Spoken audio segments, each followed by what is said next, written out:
budget. I also included a copy of our profit and loss budget versus actual from last year.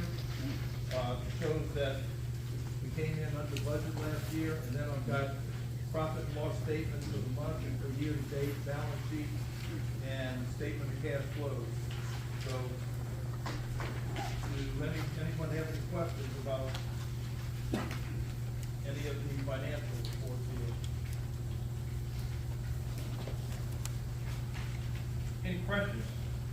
What's our actual balance as of right now? Okay, our actual bank account balance is right now in our general account, as of today, is $22,933.47. And our Act Day 33 account is $11,590.83. Welcome. There are no objections, we'll accept the financial statement by consensus.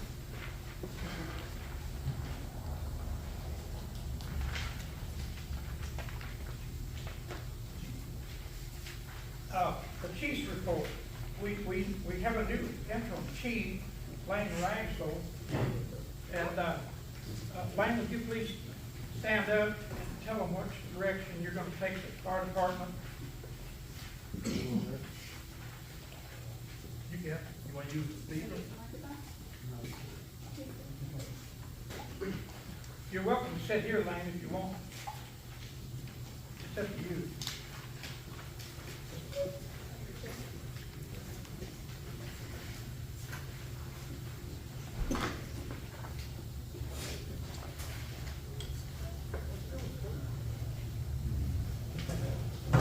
Hello, my name is Lane Ragsdale. I've been with the fire department since 2003. My plans on moving forward is to try to bring the fire department and the community back together as one, instead of separating us. Continue with our training, our education.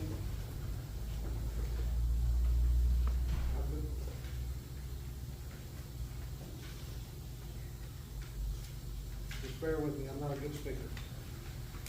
I'm hoping we can move forward from this. I'm gonna do my best to bring the firefighters up and be the best I can be for y'all, the community. That's what we're here for, is to protect and serve the community.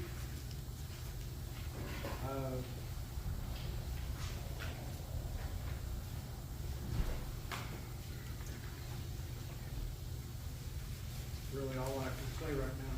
I appreciate y'all being here. Thanks for everything that y'all do as far as support from the community. And like I say, we're just gonna move forward from this and bring the fire department back up again. Thank you, Lane.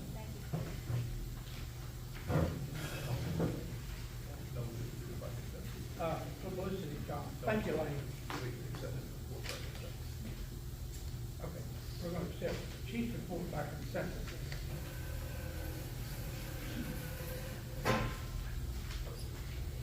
Yes, please, John.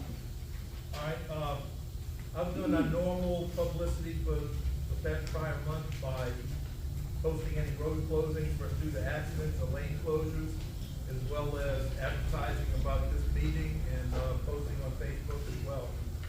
Trying to do what we can to keep the public informed, so. Done normal things. Haven't had anything out of the ordinary. Yes. Any questions on publicity? We'll accept it by consensus. Maintenance. Brian? Engine number one, would you please address about the maintenance on them? Engine one, we're still waiting for the fitting so that we can use the drop tanks. It can be functional the way it is now. We're just waiting for additional connections so we can fix that. Engine one is also waiting for a battery charger. Once we get that, the truck needs in service. We just got to complete some of the service operations and use it so it's a full functional service. fitting is still on back order? Yes, sir.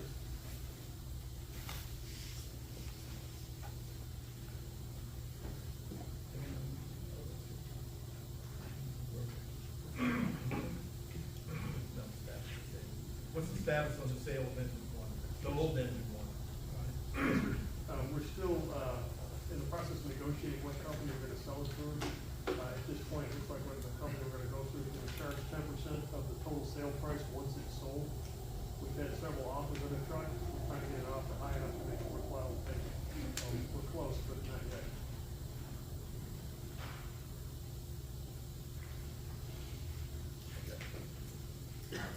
Let's see, anything on engine two. Just asking if there's anything. Is there anything on engine two, Brian? No, sir, functional.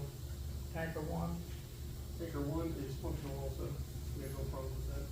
tanker two, Tanker two is gonna need a repair to the driver's side pump because the engine basically sucked the valve into it. It's gonna cost more to repair than it is to replace the pump. I discussed it with the chief, we haven't finalized the decision at this point, but we're considering the possibility of either not replacing it at this time. Basically, want to table it for now, is that correct? Yes, sir. How does that deal with the function of tanker two? That's a secondary pump. The reason we wanted to have that one on there is so we can use it as a pumping tanker, just like we do with tanker one. The difference there is the one on the back is a transfer pump, the one on the front is an actual firefighting pump.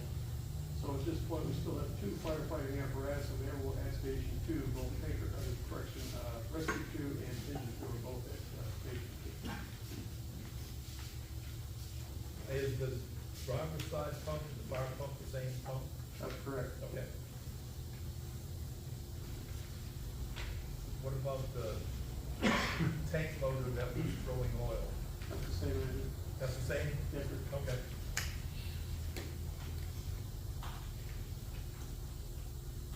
the fire pump's no longer working. Have you addressed that, Brian?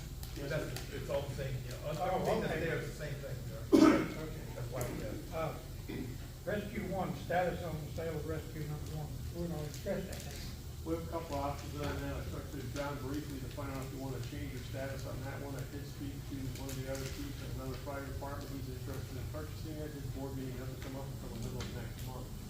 In the meantime, if you want to, we can list that unit with the same company that's gonna list the engine if we choose to. We had talked about it, and we felt that unless he expressed a definite interest, that would be a fun thing to do. I don't think you should.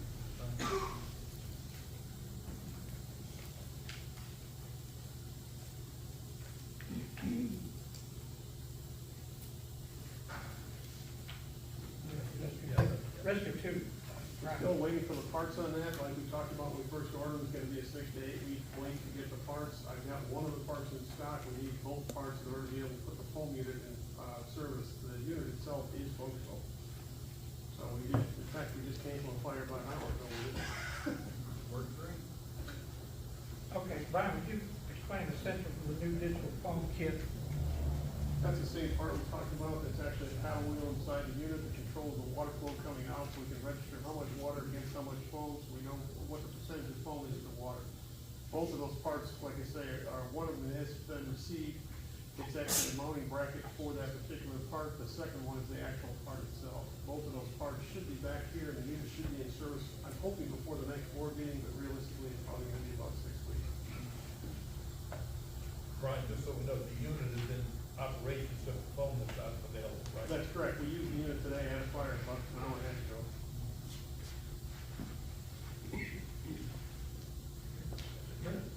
Brush one forestry, Brian. First one's running, we've already done some research on that to see whether or not we can set it up for foam. It's gonna cost between $15,000 and $20,000 to repair the foam system that's on there. So we decided not to repair it at this time, since foam is not necessarily a big use item on trucks. We have to sit down and figure out what we're gonna do to solve that problem in the near future. There were several suggestions made, the possibility that the chief and I haven't had a chance to talk about would be to pick up the, hover vehicles the government has. It's an option. We could pick up one of those for around $2,500 and then buy a pump and an extension kit for the frame and make that one into a forestry combination vehicle. So if you do rescue as well as forestry, then that one would be stationed at this station, if you chose to. But like I say, we're very early in the decision process on that. Mr. Station One dirt work off the side of the building. We're gonna take that to the weather. Get through this weather in this meeting right here.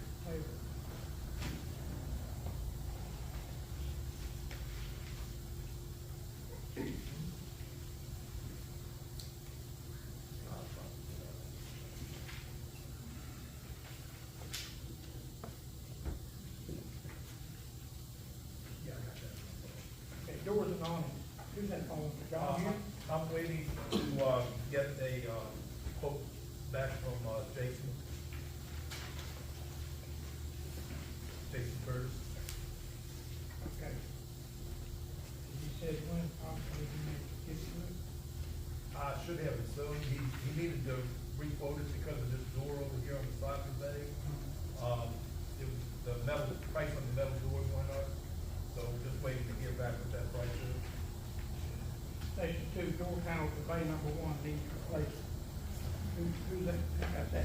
Brian, you sent me a, email on that today, right, on the door, lower door panel? That's correct, it's gonna be $900 installed, they can order it for us, it won't be available until May. That's only from one broker, I can try to get some more estimates, the door is pretty old, he said that's the biggest problem, they don't make that style of door anymore.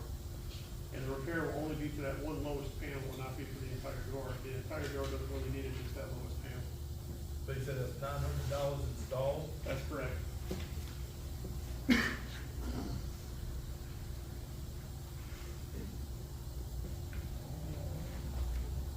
you want to go ahead and purchase it, yes.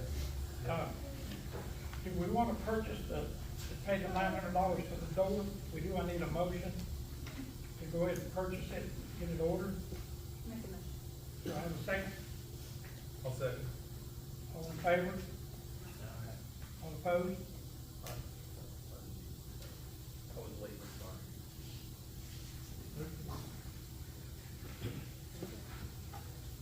Brian, I think this next one pertains to you as well. Office and bathroom work, shower stall and septic surface for 75 was approved last month. So far, I haven't had the opportunity to go up there and take care of that. I was gonna make that a multiple trip so I can check out the Hummer vehicles they have at the same time to pick up that shower and get that done. So that's where we're at with that. I'm gonna probably get that done before the next board meeting. I'd like to have that bathroom finished if it's okay for you. Okay. Complete walls. The walls are basically completed. The only thing we're waiting for on that is the plumbing, which I'm still waiting for, the plumber to come out and finish the plumbing aspect. That looks like close the walls up. And then we'll be done with it, paint it and close it up. Okay. Two to three loads more of city bid. I think that Joe had hit you, don't it? Yeah, so, I had to order that out. Right here, I ain't ordered up in it. So tight. Weather's also an issue. Yeah, it's been down there. Okay. That's all the new business I have. No, that's not what that's representing. Oh, okay. Do what? That's on the That's main. maintenance, yeah. Okay. Should we go to the old business? Old business. Okay, old business, smoke detector, John. Well, we now have 98 left. Just so everyone knows, we have, the department purchased 100 smoke detectors. We have tried announcing every way we can to let the public know that if you live in our fire district and you have no smoke detectors, we have one free one per household, that we'll give to you. So far, we've got 2 that have been given out. Yes, sir. 3, I gave out another one today, sir. 3, so now we're down to 97. So if you know of anyone who does not have a smoke detector in their home, please let them know. They can contact us and get a smoke detector put in. We want to help protect as many in the community as possible. It's just kind of a community outreach program we've been trying to do since, last June or July? Yeah. Turnout, Brian Lane. We canceled the order for the turnouts we had before because of the change in personnel, so there's no point in buying all those, the additional units. So we basically saved the department about 60,000, was that correct? How many did you wind up ordering? We didn't order any. We didn't You don't have any? We have extras right now. Okay, correct, okay. Okay, the master SCBA's, Brian and Lane. We're still in the process of negotiating on that one. Lee and I haven't had an opportunity to sit down and talk about it. One of the things we did talk about is it's too late to get the regular, it's too late to put in for the, grant. So we're not gonna be able to do that, but we can apply again for the firehouse subs grant. I just got the approval from them guys yesterday. So, well, actually it's Friday. So we'll be able to reapply for that grant, which I have to do before the end of the month. That's gonna have to be a grant specific for how many units we need and what the outcome's gonna be. I would suggest we use that money for updating the SCBA, compression tools so that it can pick up the new tanks. And then when the money is left over, up to approximately $40,000 is what the grant's gonna be for. Then we can use that money to buy the new style SCBA's, which have the permanent truck slash tanks, and it lasts forever. They will have to be certified every 5 years though, just like the older ones will. Apparatus headsets, Brian and Lane. I'm kind of under the notion, I haven't had a chance to talk to the chief about that one. I don't think we should spend money at this time, do you? Not right now, we shouldn't. I don't think so, because it's a high number. We're talking probably about 15, 20 grand. Okay, thank you, Brian. Yes, sir. On the agenda, John, for land.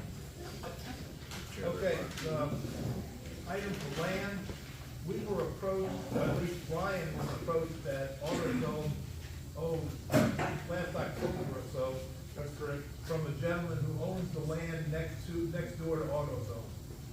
He had expressed an interest in possibly donating that land to the fire department if he could get a tax write-off for it.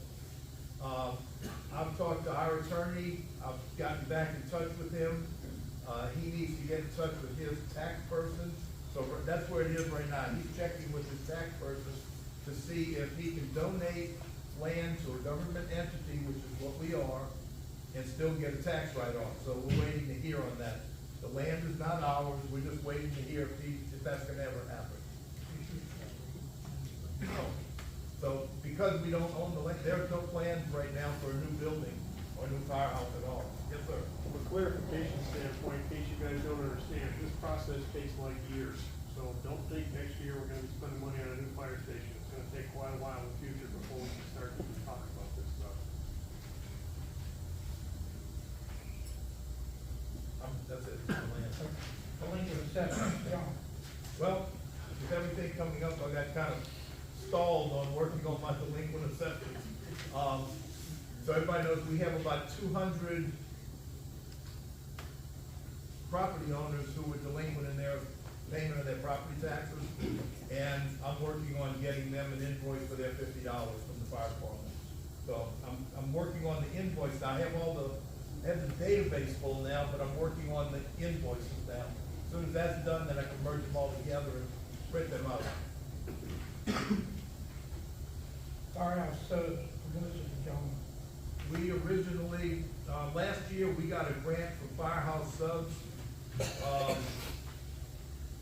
I remember correctly, it was in the amount of about $24,000.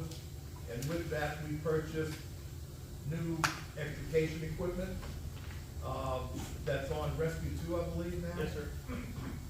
And, the owner of the local Firehouse Subs got in touch with me about wanting to do a publicity event here.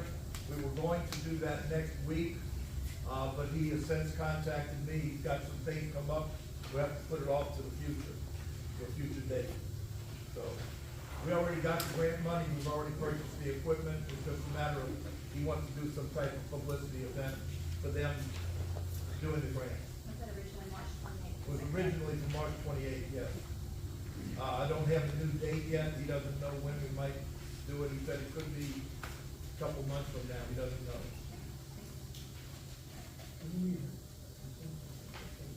No. So we're gonna go into new business. Yes, sir. Okay, new business. The emergency repair authorization, John. I think we as a board need to discuss when an emergency happens between board meetings, what do we allow our chief and officers to do to get that repair done? When it's at least below a certain amount, or so depending upon what the emergency is, that needs to be handled. We need to give some authorization for them to be able to take care of making sure our vehicles are in operation and ready to roll in case there's a fire or emergency that needs to be handled. That's the reason why I put it on the agenda. That's something we need to address. What's the current amount? We have no current amount right now. The amounts that were given to officers in the past were $500 a month for the chief, $250 for the assistant chief, and $100 for the captain. So we had no special amount for emergencies.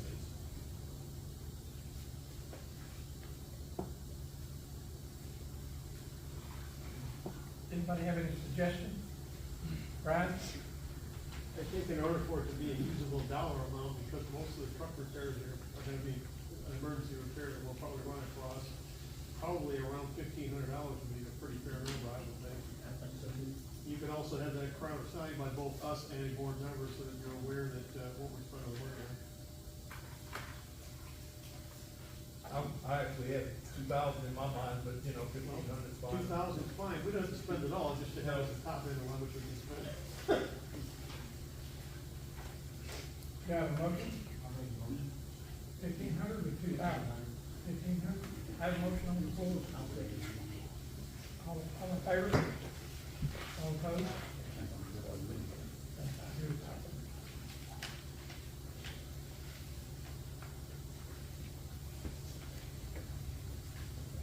And is that for the chief? Yes. And we're keeping the other amounts the same for the assistant? Well, no, this is not changing the chief's amount that he can spend each month. This is for an emergency, So it's separate? emergency on separate, emergency only. Yes. And as far as I'm concerned, it could be any of the officers as far as I'm concerned. Now, certainly they should be in touch with each other and with us to let us know what's happening, you know, but Yeah, keep it. If you spend 1,500, be sure to call John and tell him. Yes, sir, that's what I figured, if it crosses, Yeah. as long as like the chief is aware of it and one of the board Yeah, members. or something. just contact John. Yes, sir, that's what I was gonna suggest. Yeah. Joe second that? Yeah, I'm sorry.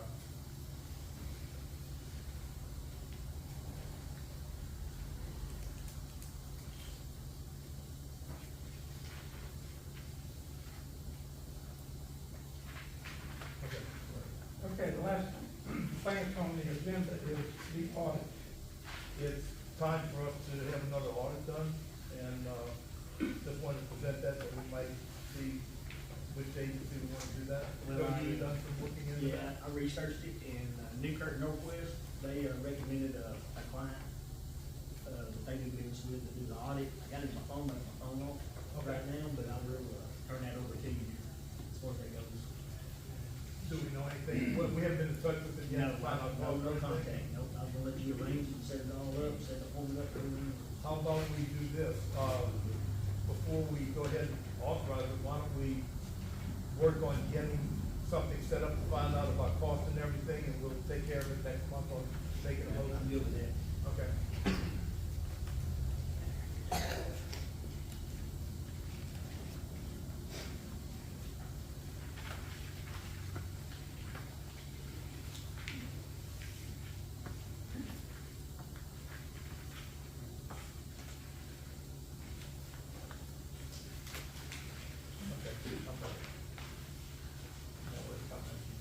Okay, now we're gonna accept comments, questions from the floor. If you raise your hand, I will acknowledge you, and you'll have 3 minutes to speak. Okay. Right, for you to go on time?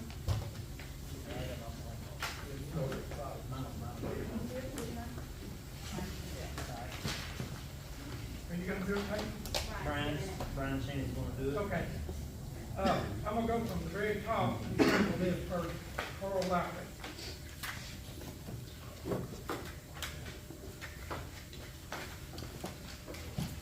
You want to use the microphone or just? I will. It's up Might to as well break the ice on using the microphone. Just, press the button and hold till the green light comes on. Everybody hear me? And now that's not gonna work. I'm not on the clock already now. It's off, it's off. Is it on?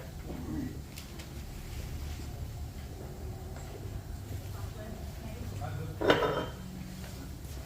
if the lights are red, it's off. I don't know what I don't know. Check. Nope. All right. We're gonna go natural. I'm Carl Lowry, Alderman with the town of Fountain Lake. I thank the board, and I'd like to thank the firefighters, future, past, and present, for the service that they do for our community. I think we would all be remiss if we say we don't need a fire department. We need it. I have a question that has been brought to me. In being an elected official within the town of Fountain Lake, which sits in the fire district, I fielded a lot of comments from people over the past several weeks. I'm not even gonna open what all that is. I'm sure that that'll all come with the time. But one of the consistent things that a lot of people have mentioned, and maybe Judge Mahoney might be somebody good to give some advice on this, is putting the pressure on you, Judge, to, like you said, bringing the community and everybody back together on the same page. Is the question that's been recurred to me is, if people in Garland County can elect their judges, can elect the sheriffs, can elect so many different elected officials, why in the fire district wouldn't it be a good idea for us to give a voice back to the citizens, where a position on the board, chairman of the board, and the fire chief position are both on the ballots, where you're giving all the people in the area a voice in putting those people in. If people in Garden, if we can figure out who's gonna be the sheriff, surely we can figure out who's gonna be the fire chief. Hold on. I knew somebody would be here already. I just got a couple more words, I'll be done there, brother. I think that it's important that the people in the community, regardless of which side of the argument they feel like they're on, that they feel like they're represented. Same way our nation's set up. We're ruled by a majority, and our citizens having a voice, I think it's something that I think it opens up everybody in the community to feel good about this. And that's not a criticism on anybody on the board. You guys are here willingly. It's not a criticism on our firefighters. It's a matter of having the voices of everyone heard. And I think that maybe that would be a good step in repairing some of the fences that we have. And I appreciate you guys, appreciate your time. Thank you.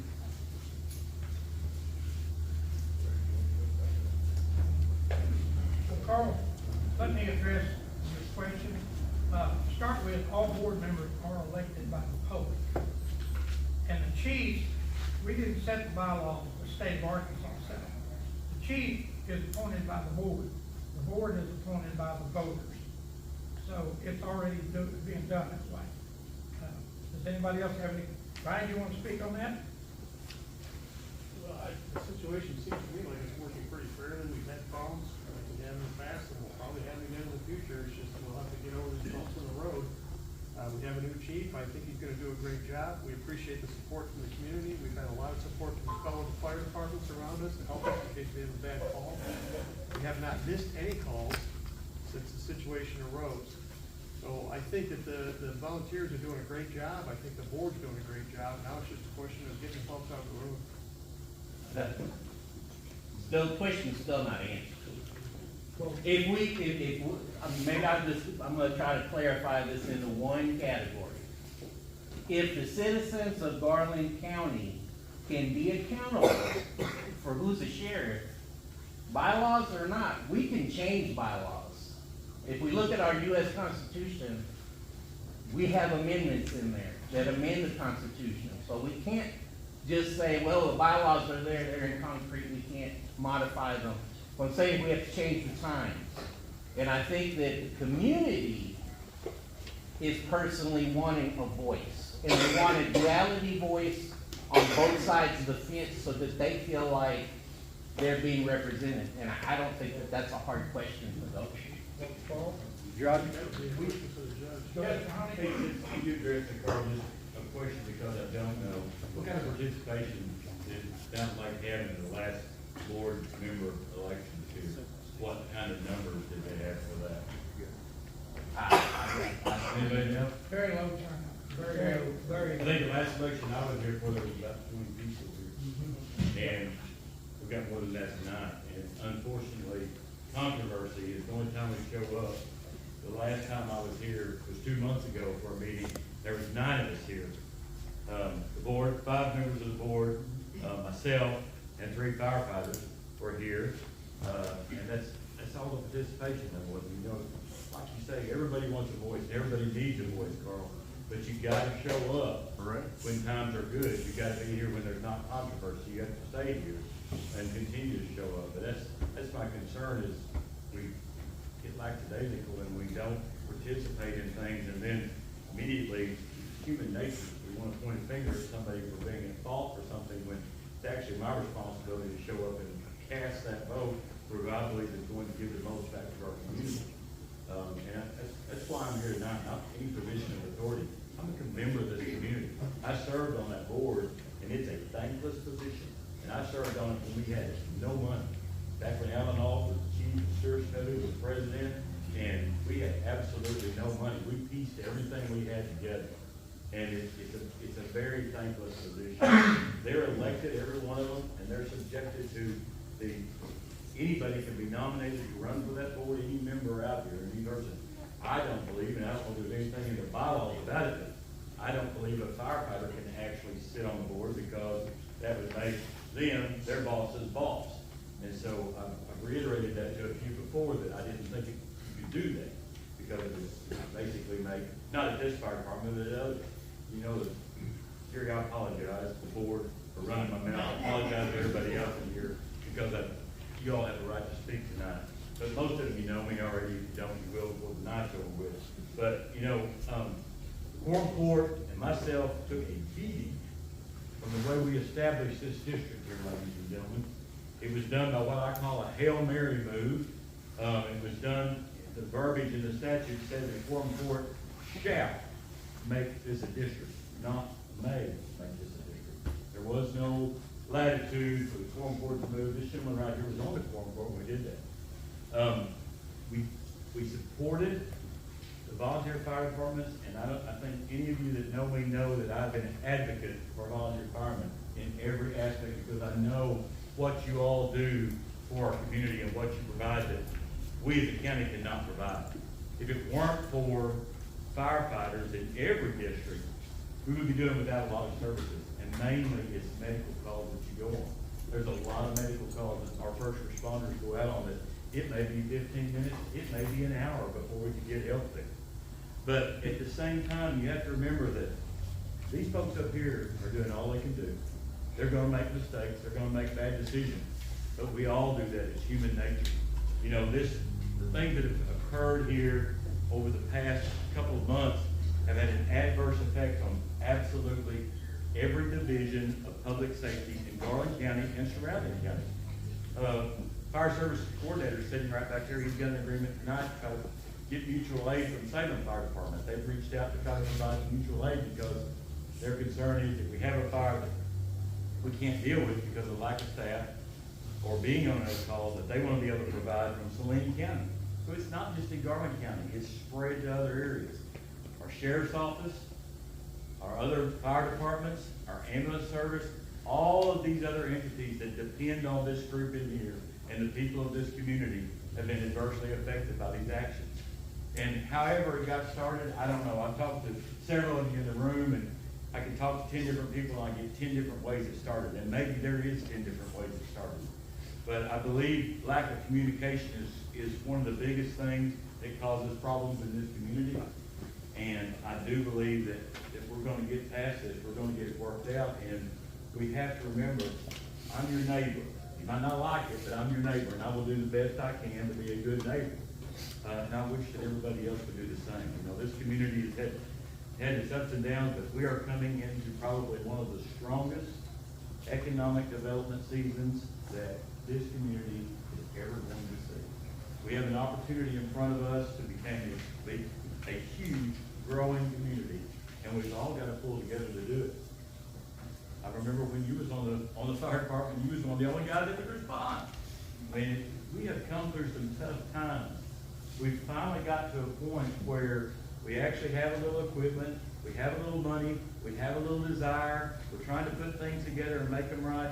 And let's don't waste that opportunity.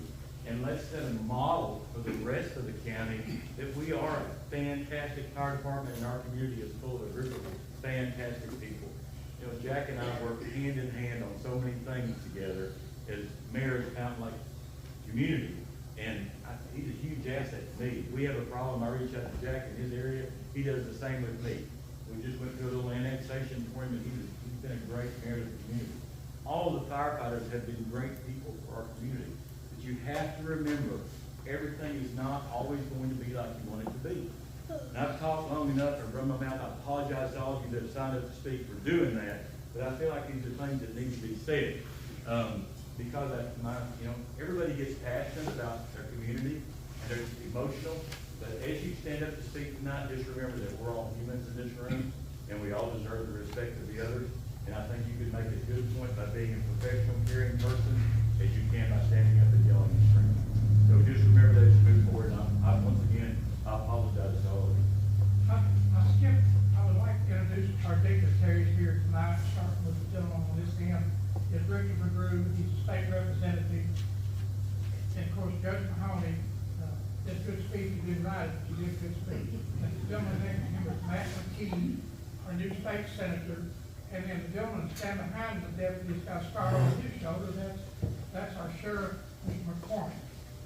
And Jack Fields, he's the mayor of Fountain Lake. It's your time to speak, Jack. Thank you, gentlemen, for coming. Thank you very much. You're welcome, Jerry. I'm with everybody that spoke so far. Like I said, I appreciate y'all being here. I appreciate the board, our board. I have all the confidence in you guys. The town, I'm speaking as Jack Fields, the town of, this is the fire department's our department too. So we have to, I know we can help when we can, because you gotta do that. But like they said earlier, I appreciate the firemen that are here now that's been going through this, the ones that have come back, the past, the future. But like I said, I know Terry, Joe, I've known her for a long time too. She used to live on the road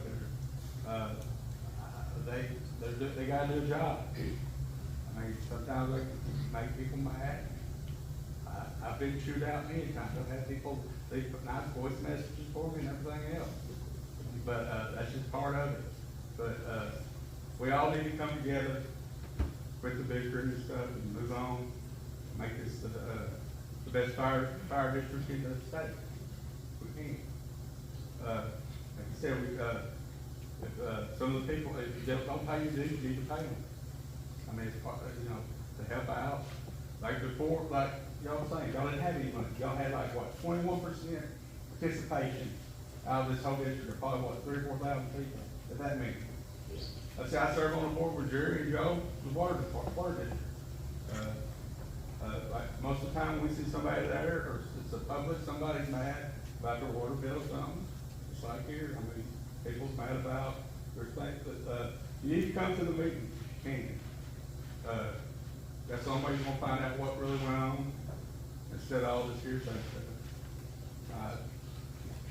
I mean, Facebook, you can read all kinds of stuff on half of it. I mean, you believe what you want to believe. It's just another tool for propaganda, the way I look at it. But I say I appreciate all y'all being on this board. Fire department's been here for a long time, volunteer and all. Like I say, I work for Energy now, but I used to work at warehouses. I used to help them on their fire department stuff. Like I told you the other day, I'm gonna come down here tomorrow and start helping y'all out. Jack volunteered If you want to talk about it. I mean, EMT been in peace since 1994. Warehouse. Like I said, I just wanna help. I appreciate you, Jack. Thank you. Thank you.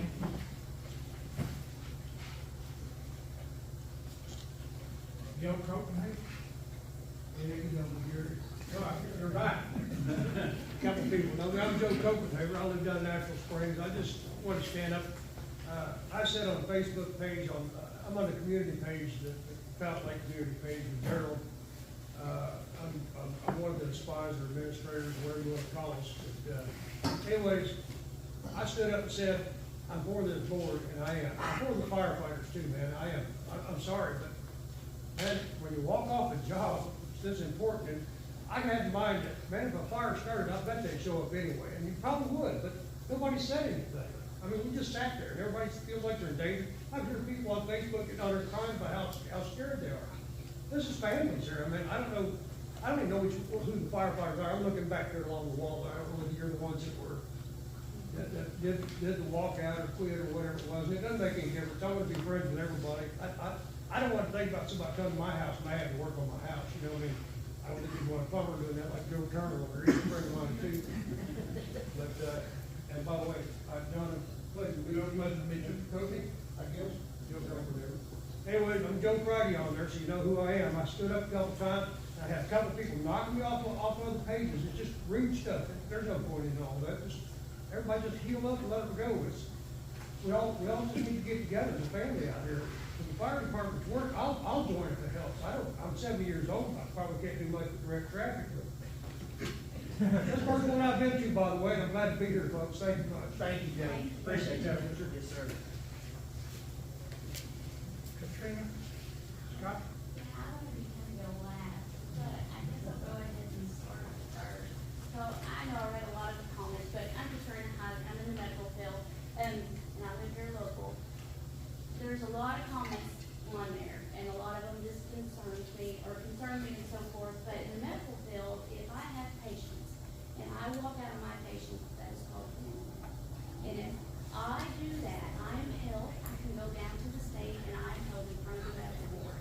And at any time, I can take and lose my license. So to offend our community and kind of be a whole bunch, I just don't agree with that, regardless of any concerns or conflicts that the board or the community they all have. I think everything should be worked out and talked out and so forth. That's the professional thing to do. It seems the majority is over papers. Is there any way that y'all can explain exactly why the papers went on? Or what he brought about, or whatever brought in the paper situation? Another thing is when things like that are brought up and there's a disagreement, to me, it feels like there's more going on. So if the need for papers was there, I didn't see it would be a big deal. The papers belong to the fire department.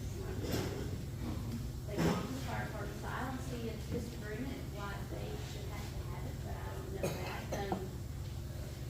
Cost-wise, income, they get paid $10 per hour, or $10 per call.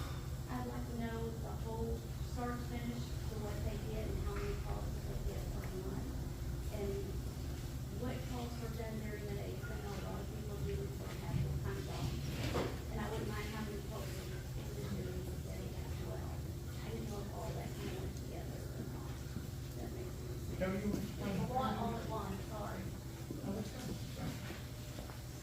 We'll let Joe go and John explain how to pay. I'm the one personally that got the quote on the pager and brought the pagers up, and I personally thought the community and the board needed the pagers. And so I took it on my own to get the quotes. I was gonna take it on my own to pay for the pagers. I was gonna pay for it out of my own company. And the board, I talked to them, discussed it, and they said, we have the funds, why not the fire department take and purchase the pagers? And they stay with the Fountain Lake Fire Department. That's where any board member that comes on here, who's ever elected on, if they want a pager, if they want to listen in on the calls, they can listen in on the calls, see how many calls are kind of being run, see if we're on standby, so just keeping up with the community as far as looking out for the community, see what's going on in our community. And as y'all seen, it kind of got out of hand. And we had firefighters that says that basically we was trying to micromanage them and trying to take and I guess just look out on their calls basis and see who was making the calls, who wasn't making the calls. And so, me personally, speaking for Joe Turner, I'm the one that did it. And I'll take all the blame for it, but I thought it was right for our communities because the fact is, it's been known that there was some calls going out, and there was some calls that saying that they was on standby, and whether they was at the grocery store or at a ball game or out watching a movie or at a friend's house or whatever, they was on standby. And from my understanding is when they kind of reported on standby, they was charging the Fountain Lake Fire Department for it. So whether it's true or not true, it is a fact that there was some, we went back through and looked at several months, 4 months worth of back calls and on standbys, and some of these people were at work, but they were still on standby and charging the Fountain Lake Fire Department for just getting on their radios and communicating their own standby. And to me, that's not fair to y'all taxpayers and to the public. So to me, that's taking advantage of the system. My understanding is when you get called or you radio in and say I'm en route or I'm on scene, that's basically when your call starts. And when they're done with the call, at the end of the scene of the accident, it's like we're back in, we're back in route, or we're back in service. And so this has been brought to my attention of what's going on, what's happening. This is the reason they think that we was trying to micromanage them. We wasn't trying to micromanage them. We was tired of the he say, she say, and the fuss and the fighting and all that stuff. We've had an incident where some got into it on the scene, the argument, and then it ended back up to us, and we had a meeting, and we talked about it, and we was trying to get to the bottom of it. So I'm the one, though, that brought in the pages and thought it would be the best idea and the right idea for the community of Fountain Lake and us board members. Those pages were like $800. 600, well, a little less than $600 a piece. We All got this for $600, $300 for privacy, whatever. yeah, it's less than 2,400. It's 2,396, something like that. Is what it was. Let me tell you, I agree with Joe 100%. We thought we could better help our community by having these pagers. For one, is we keep up with the callers. One of the four of us are doing here. And we mark down who's supposed to be on that call. And then we can go to, what's the name of that, John, that you pulled the paper showing the calls? Rover. No, that's emergency. But I can get the call. Okay, we can go to an office of emergency calling, and we can get the data submitted by them. We can bring it back here and sit down and look at these firefighters here are supposed to be on the scene. We got charged for it, but they're not here. They're not on paper from all of their emergency services calls. So I felt in my heart we could do better by having those pagers, by better managing our community. I also told each person that had these pagers, they're not for your entertainment. You will not go in on any call. You will not have a conversation. You will not text a firefighter. If I hear of this, I will ask for the pagers and your resignation. These were strictly bought to help our community. Now, if we're wrong, we're wrong. But I don't think we are. Joe, you got anything else to say about that? Yeah, I would like to bring it up. So, we went back through some calls, and on our calls that we paid out for the last 4 months, was it 4 months? 6 months, we paid $7,800. $7,800 out of y'all's tax dollars for calls. $7,800. And that's hard to swallow.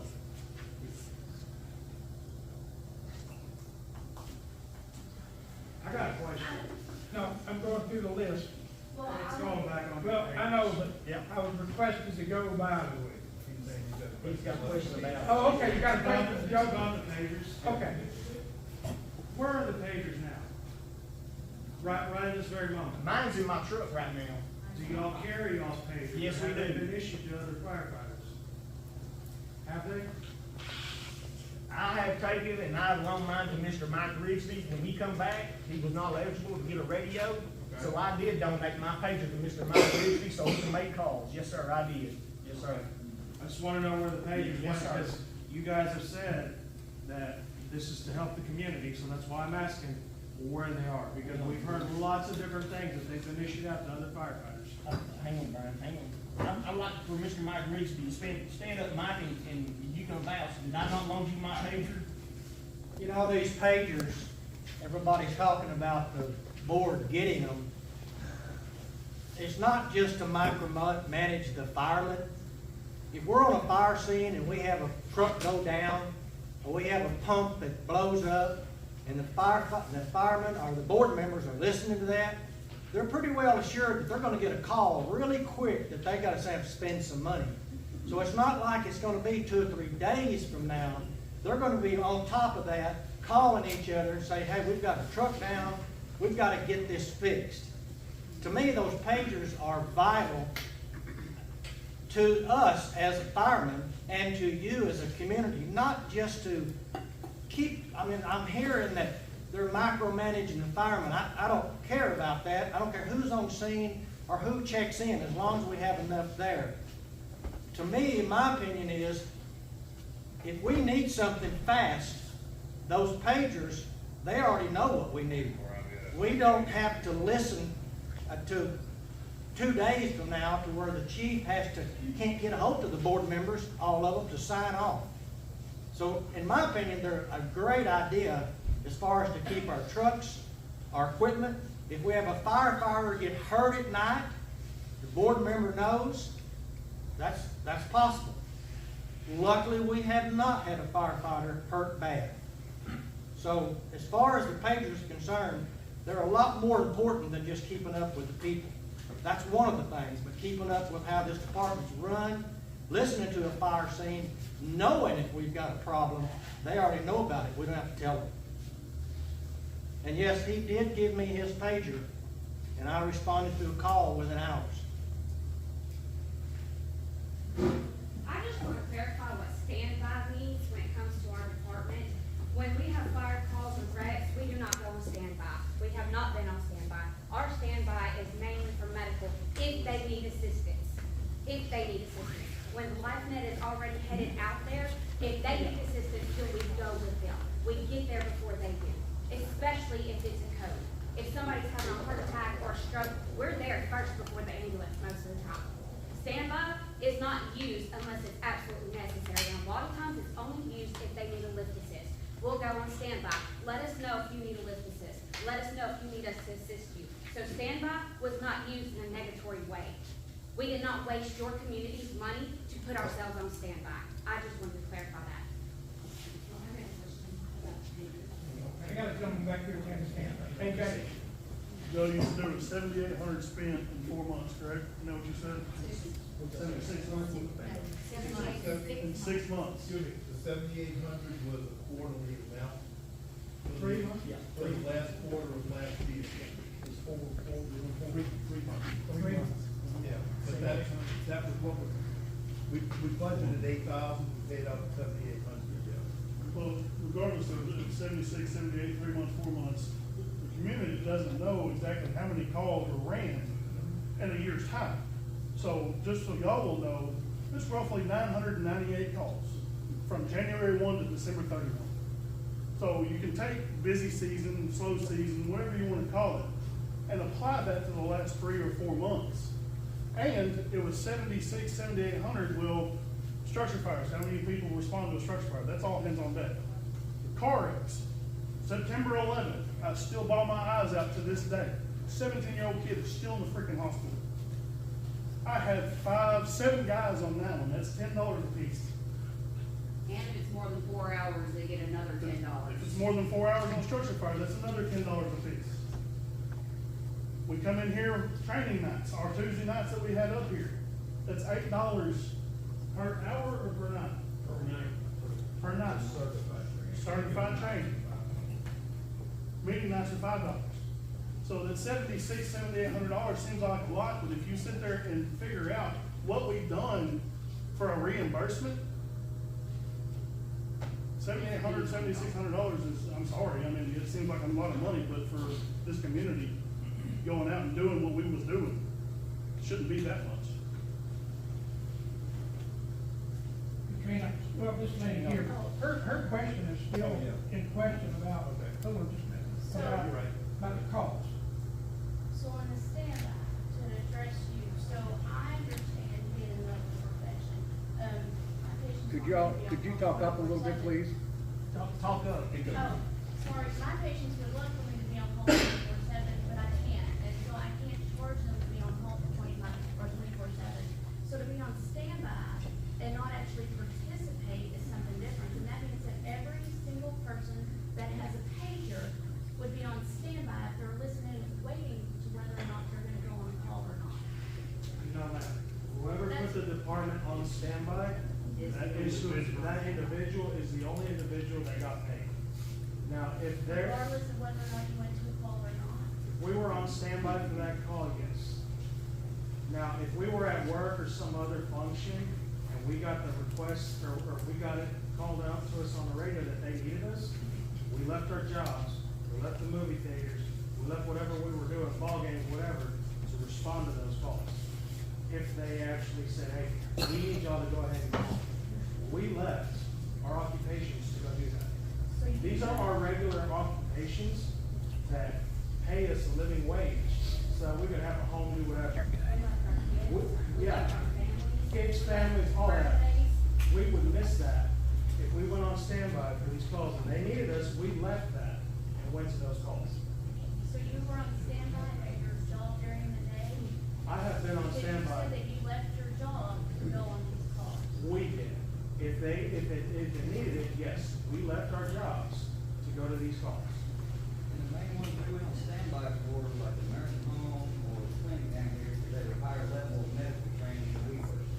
So if it was outside of code or trauma, he put on standby, case like that needed extra assistance.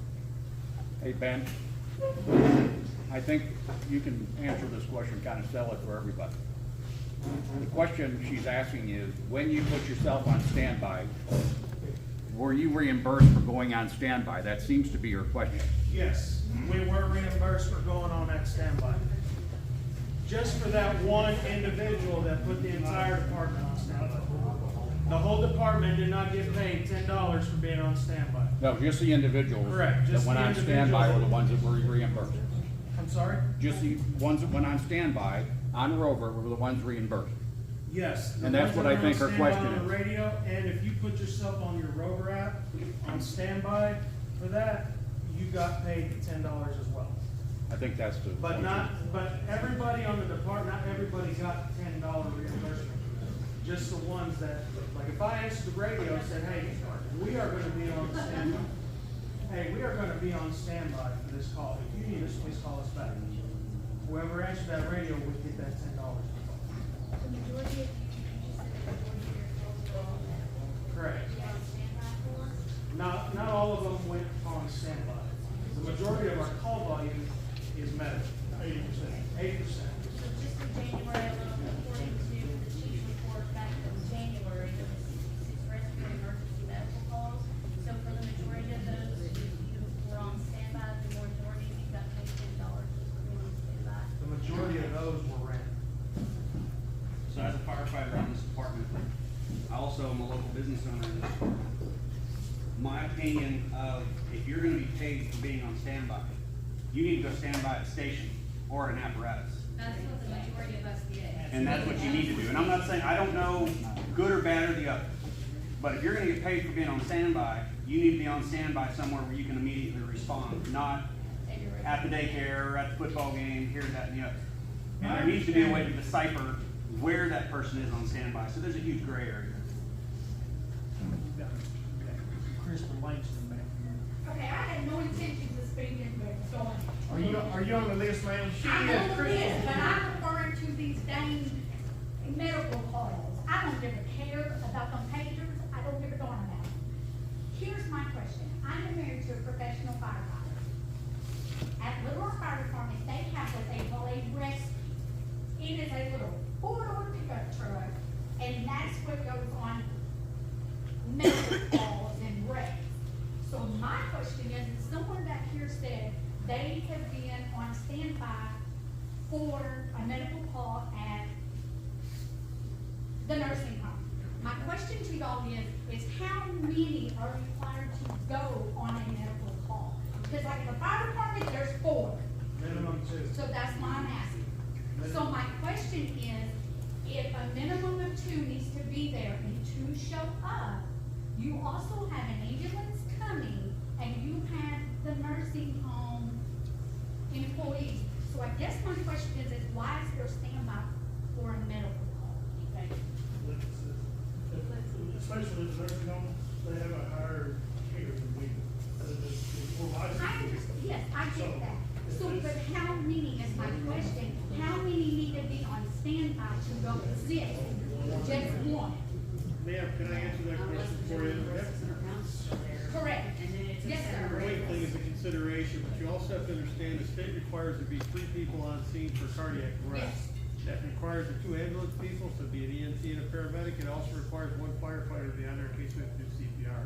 So to answer your question a little more clearly, there has to be 3, even if it's at a nursing home, for Okay. that reason. So I don't know if I want to address you or the guy in the white shirt on the next question.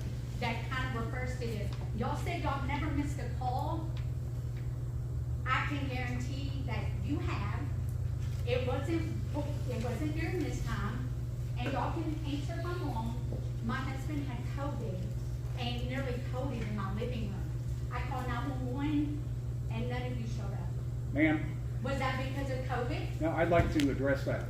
Who said that we never missed a call? Who said that? And y'all have this call since this went So down. I'm just, Well, and you're 100% correct. Hold up. Hold up. One person at a time. This was in 2021 when this happened. So I'm just saying, I'm sure you have missed calls, we're all human, but don't open your mouth and say something to the community that's not quite accurate. It may be accurate since you've been here, That's what I was but gonna it's say. not 100% accurate. So you might want to rephrase that to the community since you have been. Ma'am, if you want to play back a tape, if you have one, I stated, since we have taken over, we have not missed Okay. a call. But you have. Okay. Ma'am, I'm good now. I just want to know why we had so many. thank you, Crystal. Well, my concern is on the standby. I'm an EMS for 30 years, 20 years. How many more? I'm an EMS wife. I've been through it all. Paramedic, ER, now cath lab. And I've seen it all, heard it all. But I want to bring up one instance personally that to get back to it. I want to know if y'all have a breakdown of those standbys. Break down what? The standbys call.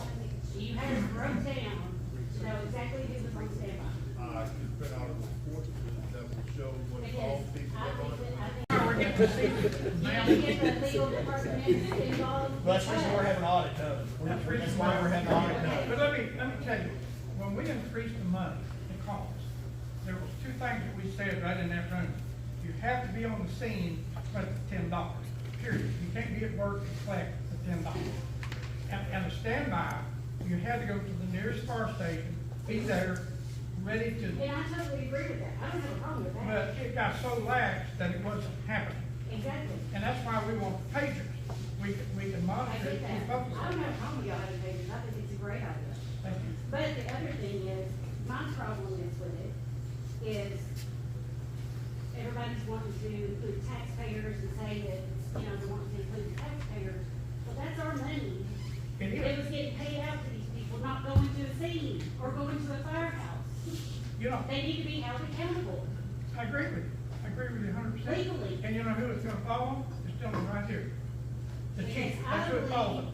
that is fraud, and that there needs to be legal consequences for it. Because I'm gonna bring up an example, and Rachel, you don't even know about this. There was a car accident on Highway 7, I can't even tell you what month it was. I had went to go get gas at 8 o'clock in the morning, and I was driving back up, and Acapulco, your husband was there. I stopped to help him. It took forever for somebody to show up to that call. For the fire department. That man the two men that were injured so seriously. One of them lost his leg. He had severe injuries, could have used a first responder to actually show up. And thank God that her husband was there. And there was 3 people involved in that accident that day. And I didn't even think about it until I really got home, and I thought, like, there's nobody there. And I think maybe 2 or 3 showed up. Those men could easily die right there on the side of the road. And I'm gonna tell you, I am not a medical person. I don't want anything to do with it. I don't even know what made me stop that day. But I got out and I stopped, and those men were so horribly injured. And I'm just disappointed that they didn't respond properly to that. And that wasn't either me or my family. I can't even tell you what number it was. I can't remember. Thank you. Are you done? Yeah. John? Thank you. Sam? Thank you for asking. What's up? Thank you for being worried, though. I appreciate it. Can you come this way, please? I did know that Mr. Turner did offer to buy patrons with his, business and donations, which would have been tax write-off, that's been right. I do have a question of how many medical calls we have not run since all this happened, and I understand, having to kind of pick and choose your battles, because if you devote all of your, staff that you have left to the medical, and then you have a fire pop off, like, I understand that. But I would be interested in knowing how many medical we went on standby since all of this happened. And I did want to point out to the community that we already had a way to listen and a way to know what was going on these calls, because there is an app called Rover that everyone had access to.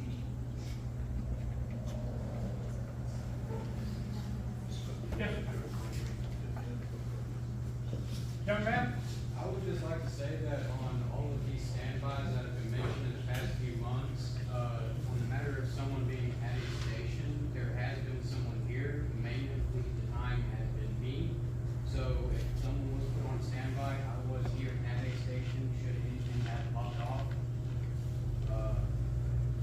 There's been many times where a medical call came out, it was something as simple as a simple cold that really no one needed to go to, yet I was still here. I got here in a timely manner and stayed here. I put in more than 40 to 80 hours a week up at this fire department, making sure everything was okay. And praying and hoping nothing popped off, but if anything did, someone was here to roll at all times, all hours. So you don't have a job, sir? I do, actually. I am in the United States military. I got off with active duty orders in November of 2022, and I did not go on active duty orders until May 6th of this year. So from that time, I have been at the station all hours of the day. Every day. Thank you. I spent 30 years as a paramedic. Most of that working on ambulance. Still working in my field. And here, people talk about going on standby and not going to a call. If I was still working on an ambulance and I knew somebody put themselves on standby and didn't come to help, and I got there and needed help, I needed it right then. I didn't need to wait another 5-10 minutes for somebody to show up. There's no point going on standby, go to the call. If you've got 3 or 4 people that are en route, then cancel anybody else that's going. But don't go on standby, but go to the call. That's all I got to say. It just frustrates me to know. Yeah, I'll help, but I'm gonna stay here where I'm at until you tell me whether or not you need my help, and then I'll go.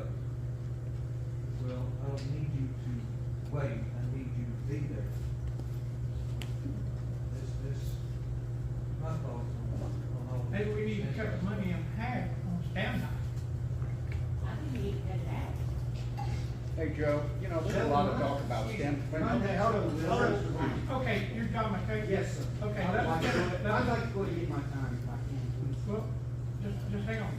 We're going around and around the block here, and we're not addressing what's really going on, okay?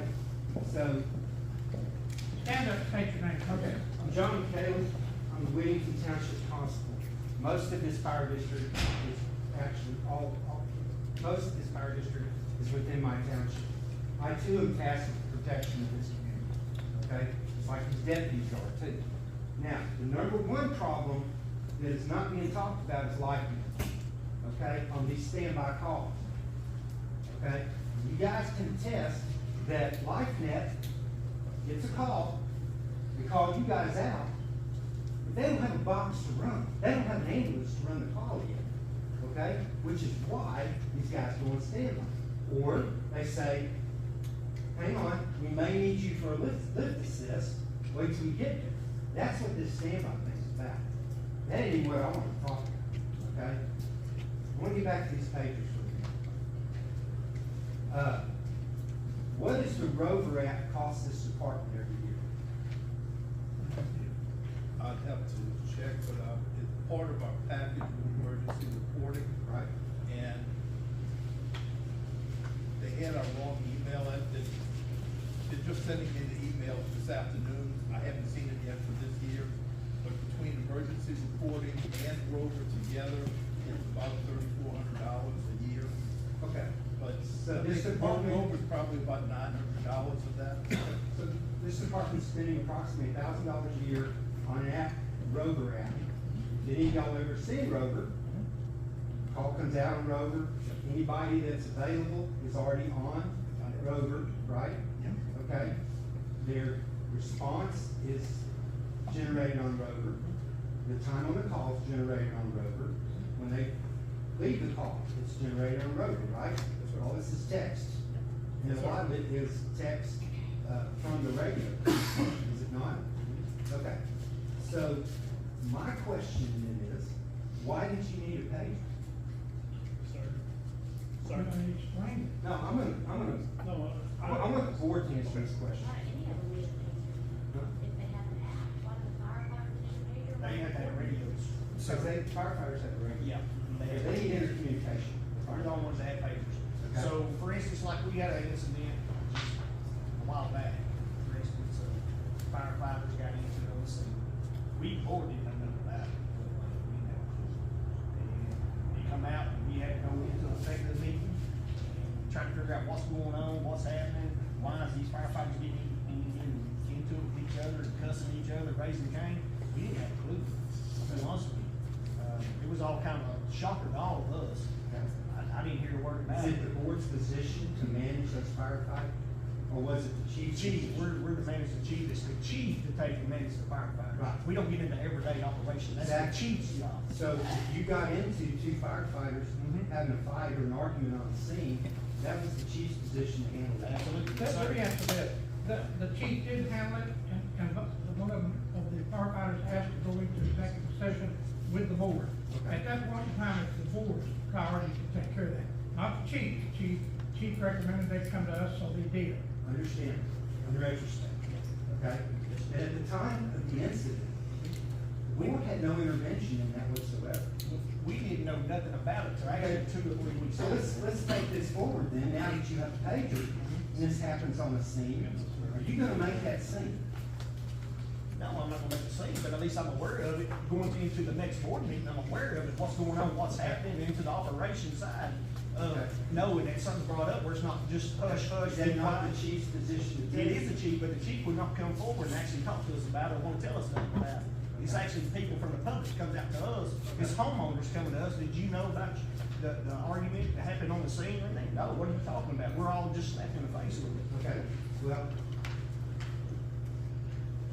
that fight happened over the radio?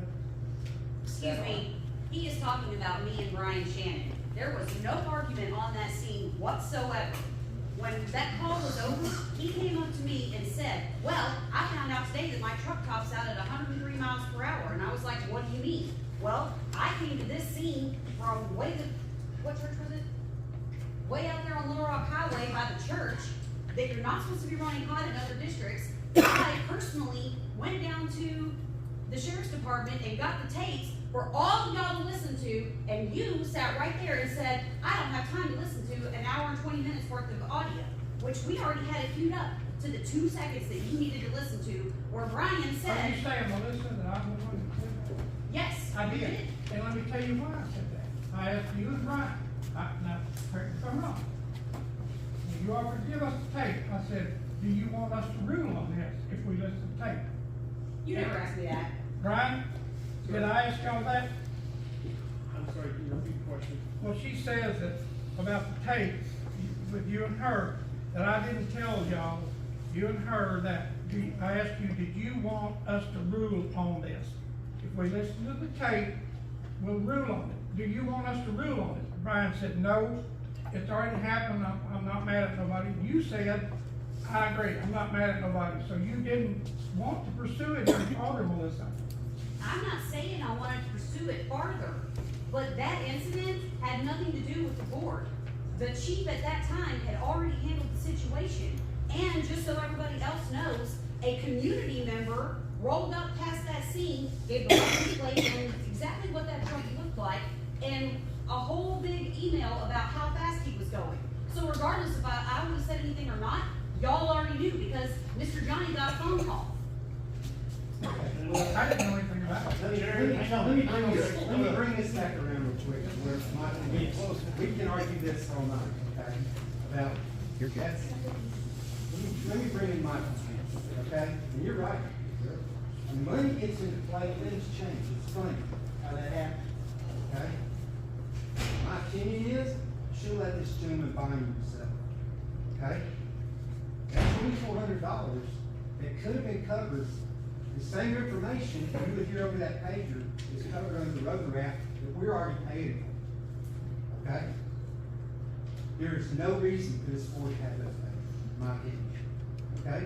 That's $2,400 worth of firefighting equipment that should have been going to this department. Okay? My opinion is that money was misappropriated. That's John Kelly's opinion. All right? Because there's nothing on there you could have got off that road ramp that was already been made. My second question, are any of y'all members of this fire department? Okay. That is in direct violation of the bylaws of this fire department. Okay? So my point is, I'm just filling in. I don't care. My point is, you choose to be a firefighter on this department, or you choose to be a board member, you can't be both. That is directly in violation of the bylaws of this fire department. Where did you get your bylaws? We've done that for years. I was bored. I reviewed the bylaws. I'm just telling you what the bylaws read. Okay, the bylaws? No, sir, you didn't, because I reviewed the bylaws today. It says nothing about firefighters can't belong to the board. Cut them on start. What it says, Let me finish. Mr. Bond, is it says this. Where did you see this thing? In the bylaws for this department. If I need these bylaws, Oh, absolutely. What it says is, this department. Hey, we can't hear what's going on. We wanna hear what's going on. All I'm trying to say is if you be a board member or firefighter, in here it says that. Where is it? Let me print these off and actually All fire districts in Charleston County have firefighters on their board. okay. It also says that the board can, you said it yourself a few minutes ago, okay? It's double duty. Okay? You're in authority over the firefighters that the chief's supposed to be in authority of. In fact, John, I'm actually the one that said that. I didn't believe that you should be able to be a firefighter and be on board, because you were actually in charge and your person was in charge. Can you read that section out of the bylaws for us, please? Yeah, he's trying to find it. Well, number one, actions of the Board of Commissioners may only take place at meetings. Individual commissioners do not have authority to manage or direct affairs of the department. Administrative and managerial powers may only be executed by those persons to whom such powers are delegated by action of the board. Okay, So if the board has delegation power over the chief, and the chief has delegation power over the firefighters, this commissioner now has delegation power over the chief. Mr. McHale, I hate to stop you, sir, but I think this is only your opinion. I read the bylaws in its entirety today. There's nowhere in there that says a firefighter cannot sit on this board. Cutter Morning Star, I think, has. No, it does not directly say that, sir, but it does say, in other words, it does say that the commission has authority over the chief. That's correct. And the chief has authority over the firefighter. That's correct. Can't have it both ways. This That's commissioner- only your opinion. No, that's what. Bring it to us in writing and we'll believe it. It's in writing. I read it. Here, Joe. Sir? Okay, that's my second question. Y'all can say it all you want. All right? My third question is this. There has been some discussions in these meetings that I've been made aware of that did not make it into the minutes of these meetings. Yes, sir. And directly talking about persons who have been in these meetings. So, my opinion as also an elected official to you guys, if you want to express personal opinions about somebody, don't do it in a public forum. Especially a public forum that is by law required to take the minutes of that meeting. Okay? This is a mess. We all know it's a big mess. Okay? All right? And if everybody's going to have their pride up to here, and I'm talking about both sides of the situation, all right? It's not going to get resolved. And it's going to repeat itself. It's just a matter of time before that happens. Okay? There's got to be a common ground here. You lost 19 firefighters? Is that number correct? What's the number? I'm curious. It's 11 that walked out, basically 11. He's 11, Right. he's 19. Now, we're talking about 11 folks who've given of their personal time, their personal money, and their personal lives to go out and serve the community. I relate to them because I receive absolutely no compensation from Garland County for my position. Every light, every tire, every drop of gasoline that I burn in service to this community, I pay for. Okay? I don't get $10 for all. You get a walk out? Huh? You get a walk out and then come back? Yeah, I can resign my position at any time, sir. And you get to come right back? Huh? As long as I'm still the elected official. These guys aren't elected officials, sir. They're volunteers. They're volunteers, okay? They're not making a salary, sorry ma'am, as a nurse. They're not making a salary to do this. Okay? That's called volunteer. But they was the one that resigned. We didn't fire nobody, we didn't tell nobody they had to leave or nothing. Okay. We come in here for questioning, and before we even got to the questionings and asking the questions to the chief, he said, before I ever answer any questions, I want to resign. That ain't on us. We just want to ask him and talk to him and try to figure the situation out where we was at. We didn't have nothing about firing the chief or nothing. He resigned. They all resigned and walked out on the community. It had nothing to do with us. We didn't ask walk none out of on the them. community, we walked out on y'all.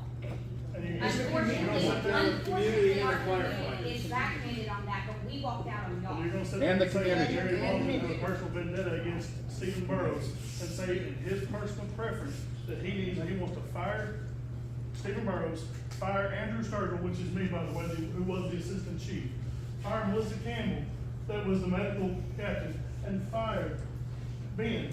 Did he who was fire the any of y'all? Did he fire He any? didn't have a chance to fire us. Well, one is you can't fire nobody without a board. We understand that, but the talk amongst y'all was, hey, we're gonna vote, let's get it over with, we're gonna vote to get Steve out of here. Then, on Tuesday night, we're gonna fire Andrew, Melissa, and Ben. I don't even know why I was brought into this equation.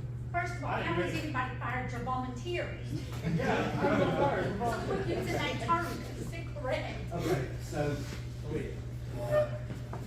couple of questions. One, the law and the bylaws stipulate you guys can receive, I think it's $50 a month or something like that. Okay, you and y'all take this Have Sam more. This It's is all all volunteer time right here. We're all volunteers. And, hey man, I know, I'm on boards too. That's right, too, maybe that too. I'm talking to these guys. That's fine. Okay. I'll be happy to talk to partners in just a minute. I would like these guys to answer my questions. Okay? Have any previous chiefs been afforded that stipend in this department? Not that I'm aware of. There used to be in the past a stipend that the chief and the assistant chief received. Okay. I don't recall, I was new on the board when that happened, and I don't recall the exact amount, but it was like, I wanna say $250 or $150 a month to the chief, and $100 a month to the assistant chief, or something in that range. No, I get it. Yeah. This takes up a lot of time, a lot of energy, printer paper and everything else. I get it. Same thing on the chiefs. I was just curious about that. That used to happen, I think, as long as about 4 years ago, and I don't know why it stopped. Ron, I can tell you why that stopped. Whenever Steve Sawyer resigned as chief, and me and Steven stepped in as interim for that time being, Yeah. we didn't feel like it was right on our part to take that stipend. So we went to the board and told them that we did not want the stipend because we were just interim. We didn't feel it was right. And from moving forward, nobody else got an interim, a stipend after that. Okay. All right, and that was my question. Okay. Again, my opinion on this pager thing is that y'all misappropriated. I don't think you should have spent it. Okay, you should have gone with firefighting. All right, what's that road wrap? I've used it. It's real simple. And it does everything that the radio pagers do. It gives you the same information. Okay, that's my. Let me explain one thing about myself, sir. Yes. I've had roll on my phone for, I don't know how many years now, okay, worked well, worked great. I was also issued a radio, okay, not a pager, a radio, for the sole purpose of knowing in a timely manner for road blockage to inform this community where we had lane blockage, accidents, and that sort of thing. So that's why I had a radio, all right? I rarely used it because I watched what I was doing on the road. But every now and then, when there was an accident, that's when I would basically turn it on, because I knew there could be roadblocks. And sometimes I didn't get the information I needed, so I'd have to get on the radio and say, can you clarify what lane's blocked or which direction? Sure, that's So, reason. but I was the first one having a radio or anything to listen and talk to people. Rover is not a detailed word for word explanation of what comes across our radios. It hits on the top things, on the big things.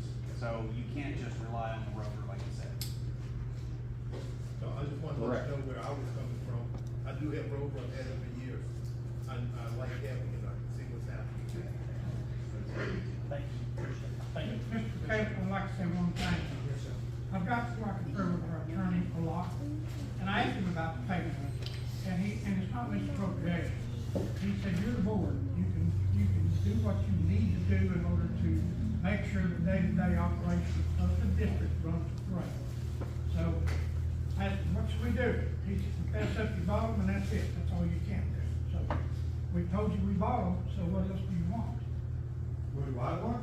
Yes, I want you to go on the road app and give those pagers to somebody who needs them.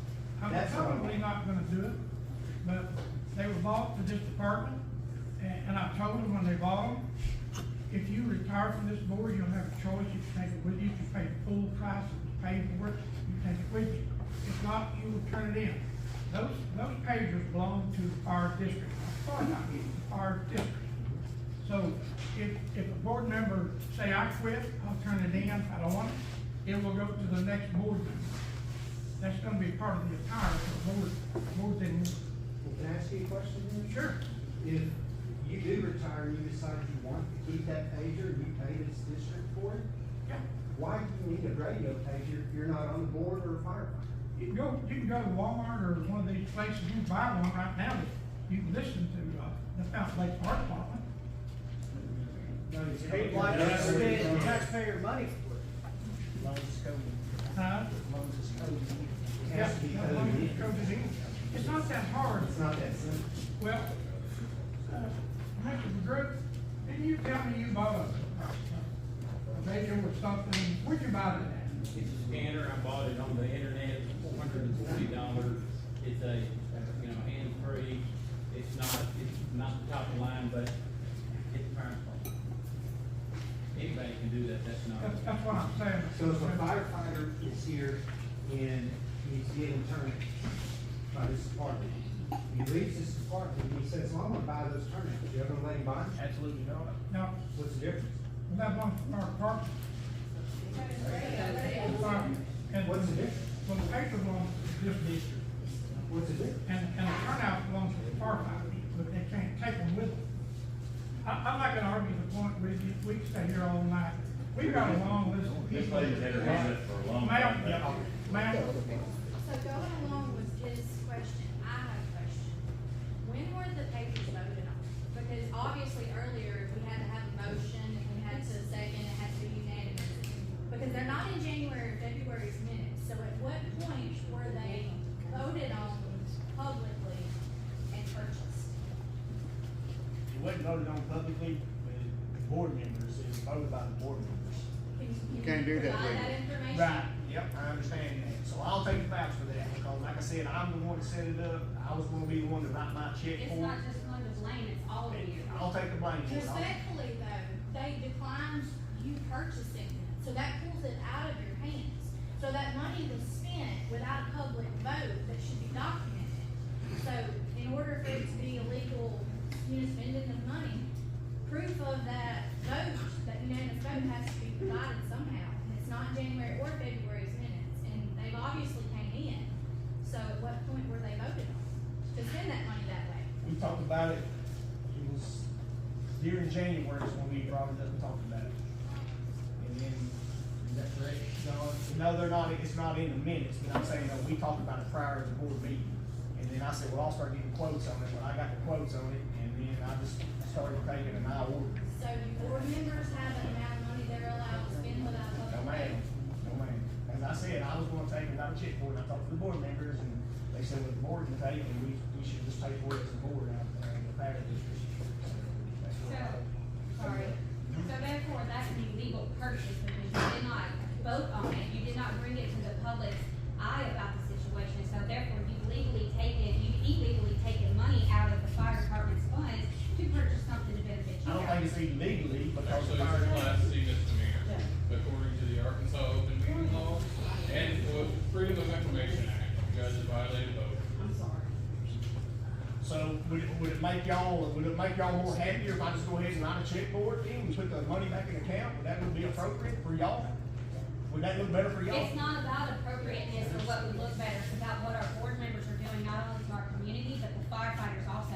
If you can be sneaky and hide that, what else? I wasn't being sneaky about it, But man. it was, we did not have a Let me public say meeting this. about it. So I'll be glad to write a check for it tonight, y'all can watch me sign it. But what else are you hiding from the community? I ain't hiding nothing. I'm listening to you. It's no different than y'all let me tell you, this comes back to what I just, okay, I addressed it with our attorney. He's a district attorney. And he said just face up to it and don't buy anything else like that. So that's what we did. And he said face up to it, that's what we're doing. We told you we bought it. It's not So gonna if ever I happen. go rob the Dollar General and tomorrow I fess up to it, that makes it right? Well, that's a little different. No, sir, Yes, it's not. it is. Yes, it is. Illegal is illegal. Mr. Vaughn, I just have one question for you. You know, I respect you. We talk about your rental properties all the time. I'm the neighborhood watch lady. My question, and I don't know how to ask this without coming off rude, but the purchase of the pagers were purchased with fire department money, correct? Am I correct? Did I get that correct? Right. So my question would be, you said that it doesn't belong to the department. I guess how does that not belong to the fire department if it was purchased with fire department money and dues? Am I making sense? Yes, ma'am, you know, and I'd like to answer that. Thank you. You have the fire district, and then you have the fire fighter. It's not considered a volunteer 100%. as per se, it used to be, this is a fire district.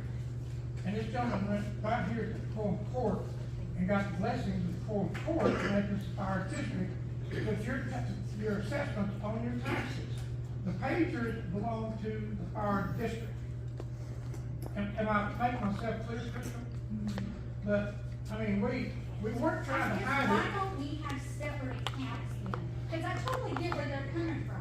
They say, well, that was still fire department money, but if the fire department and the district are separate, then why are there not two separate accounts? No. Fire department, the fire district does business as Fountain Lake Fire Department. Okay? The fire department is the fire district, it's the same thing. Wait a minute.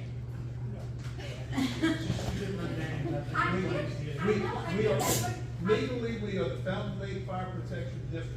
Okay, but then let me say We- this. we do business If as any Fountain Lake Fire purchase Department. is made with our tax dollars, I feel like it should have been voted on. Do I feel like what y'all did is illegal, legal?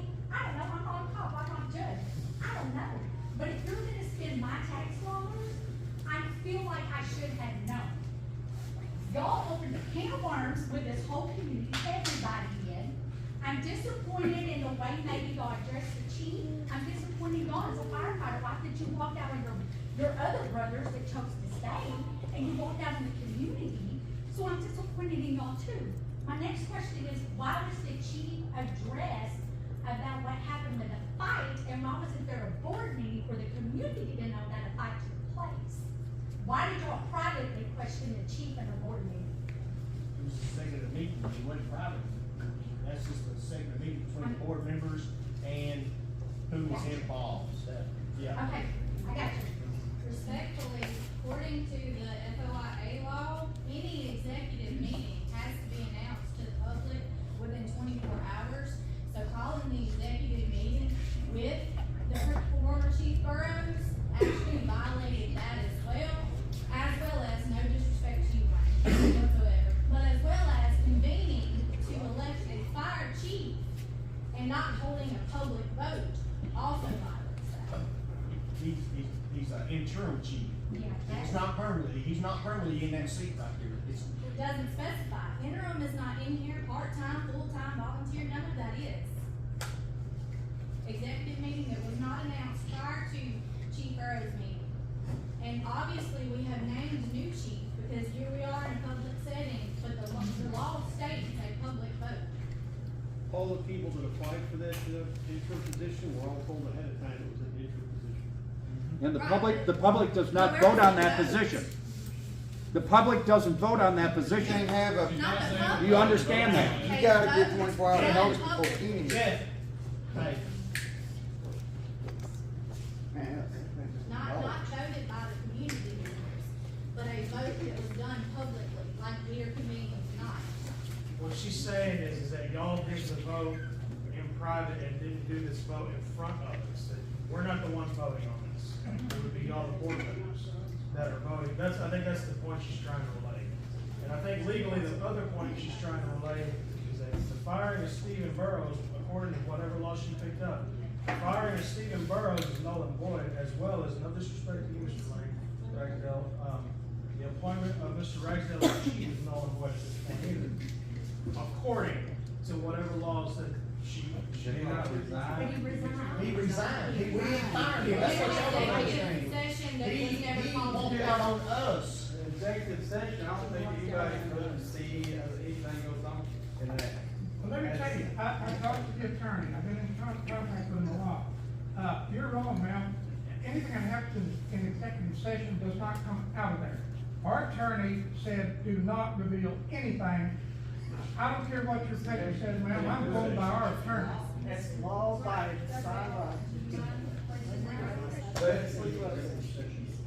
Right, and I understand that, but. The board made a mistake buying papers without, meeting about it in public. Alright, the auditors are having an audit. Joe will pay for the paper. They're gonna have to say they're sorry for making a mistake. That's all it's for, I mean. And I'm willing to write the check. Well, this This is about pagers. It seems to be that everything's about the pagers. Well, you bring it up, they broke the law, all right. I Broke the commented law. about the pagers after this gentleman spoke.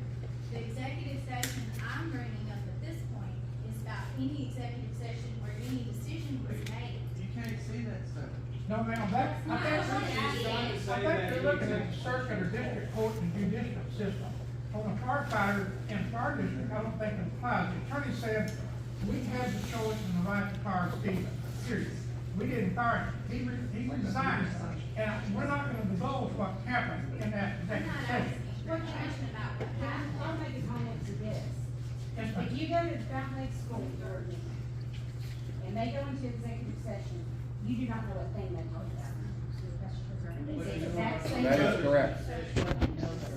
Correct, you are aware of it, but it's spur of the moment. Because I board meeting and going to make faithful, Going to school board meetings. That's a personnel matter, they have to go in executive session.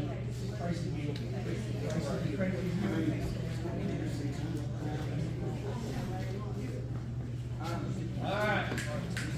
Okay, let's move on. Joseph. That's me. My brain hurts. This is like watching a live action Facebook comment section. And honestly, it's appalling. Seeing people deleted out of groups of valuable information. And our country is dealing with censorship left and right at a national level, and I'm seeing it at a local level here in God's country, Fountain Lake, Arkansas. That's what I'm the most pissed about. We can solve this, guys. The community is in the middle of this. Don't forget about us. That's all I got to say. Beg your pardon, sir, I have not forgotten about the community, neither of these firefighters. Next. Mackenzie, PG, it's the same one. I've had a lot of my questions answered. I want to just state that it has been about the pagers and everything that went on. One of my concerns was how I found out about this issue was the firefighters walking out protesting. Their comments were all over Facebook. I didn't hear anything from the board. I think going off of what Joe said, we were left out of a community group that seemed to have some information in it. And then the next thing we heard about was that there was gonna be a meeting 3 weeks later. It was concerning to not know what was going on, not know how many firefighters were left, hearing different numbers coming from different parties. I would like to know if there's a way to improve communication to the public, or what is your plan for communicating in events of emergencies like that? So when you want to have this up? Yeah. One of the big problems, let's say the public information office before here for the fire department. One of the main problems I have had in the last several years is not having the ability to communicate with the majority of our fire district. I have limited resources. Newspaper, not many people get the newspaper, but we put it there where we can for those people. Facebook, I post things on Facebook. I belong to one Fountain Lake community page. I'll tell these people when I post something there from the fire department. If you want any others, copy it and post it to those, all right? What I did post with regard to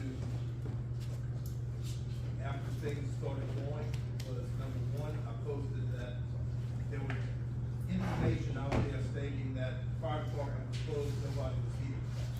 All right, and I posted on there, no, the fire department's open, still responding to calls with the active personnel that we currently have available. I wanted the public to know that, so we weren't closed, there would be some response.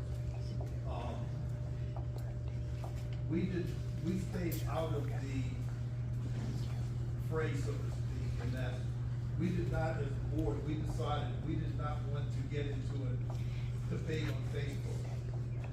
The place to properly address things was here at the board meeting, in person, not on Facebook anonymously, or even though you see the people's names, it's really easy posting on Facebook as opposed to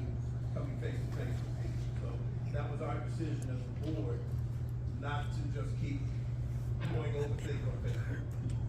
Okay, so, So when you release information or communications, you don't have a plan to post on a website, a social page, and maybe well, a public we forum? have a website. Okay. You know about our website? I saw that you have a GoDaddy hub, so. Yes. Our website is flftfire.org. Okay, that's our fire department website. You can find a lot of information on there. Maybe one of the things I think to look at is maybe having a place on there where we can have, important issues or something, or some place for people to find notification of things. All right, that's a good suggestion. All right, thank you.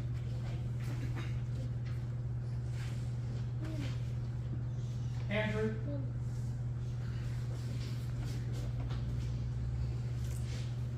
I have one question, Mr. Jerry Vaughn. In the executive session that you had with Stephen Burrows, in the executive session that you had with Stephen Burrows, you also had a target on my back, Ben's back, and Melissa's back. I wanna know why. Well, let me tell you, AJ, I know more what happened at the meeting at Stephen's house, where you and Ben and Melissa put up a person to come in here and disrupt our meeting. And don't tell me you didn't, because I know you did.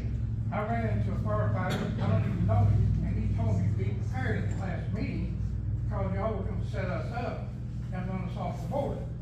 Joe Turner ran into another firefighter, I didn't even know this firefighter, and he said the same thing, almost word for word. You and Ben, you stood up and said, I'll call them tribes, I'll bring walls down on them. When did I say that? At the meeting with Stephen's house. At Stephen's house? Yes, sir, you did. Ben Prince, you're Yes. here. I never Have I met ever him until contacted that you? day. Now, AJ, you asked me and I told you.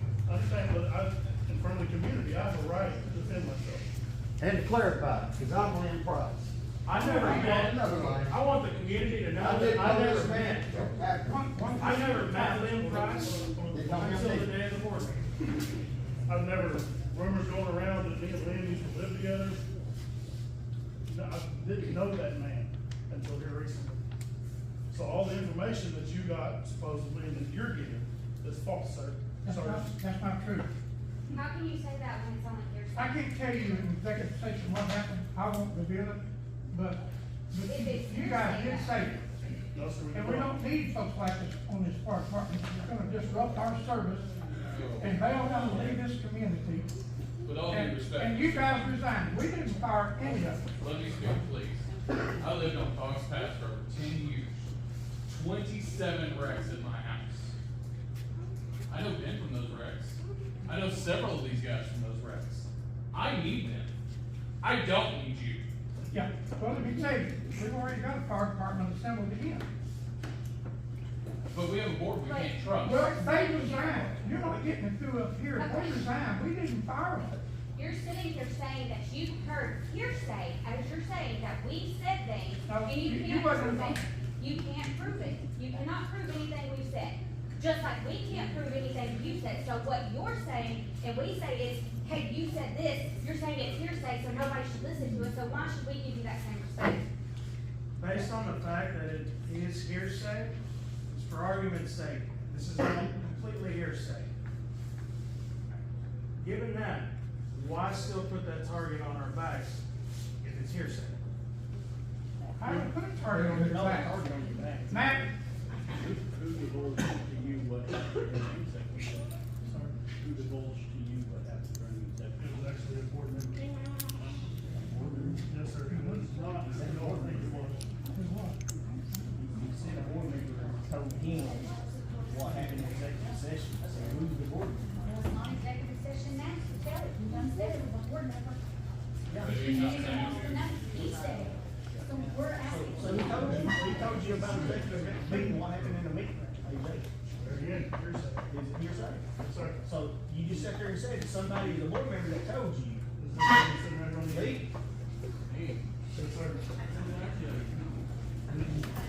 It's over here, just like the phone conversation that was overheard by another gentleman standing in the back with you.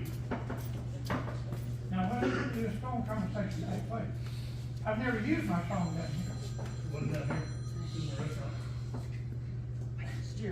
Jerry, don't lie, I don't hear you. That's my Yeah, what is that? Hold on, he's not speaking up about it. Was you at San Francisco Bread Company a few days ago? Saturday? I was there with my wife. There you go. How would he know where you was at? If he didn't hear you. But You think he just followed you around, Jerry? It don't happen that way. I don't even know him. But He I knows didn't you. talk to the car station about my wife. So she's ready to take my phone. You were on the phone. Let's move on. Hold on. You're in having a conversation. See, that's your problem. You want to silence people, and we don't like it. Do me a favor Ladies for and silence, gentlemen, please. let me have your attention for a second, please, just as a bystander, not as a cop. Y'all are talking around each other, not solving anything on both sides, and that's true. That's what's going on. All y'all are doing is arguing, you're not resolving anything, you're not. I'm also a negotiator, I'm a professional. Anyway. But seriously though, y'all aren't solving anything, you're talking in circles. If y'all let the anger take you sway here, nothing's gonna get solved for the community or anybody else, it's not. Sir, It's true. And I agree with you, we're going in circles here. But if the questions would be answered by the board members, then maybe we could actually get something. Maybe you can't solve this in one meeting. Here's how you solve it. Joe, write your damn check and pay for the paper. This guy on the end, you're a firefighter and you're on the board, step down and let someone else have it because they feel it's conflict of interest. There you go. 2 birds are dead and gone.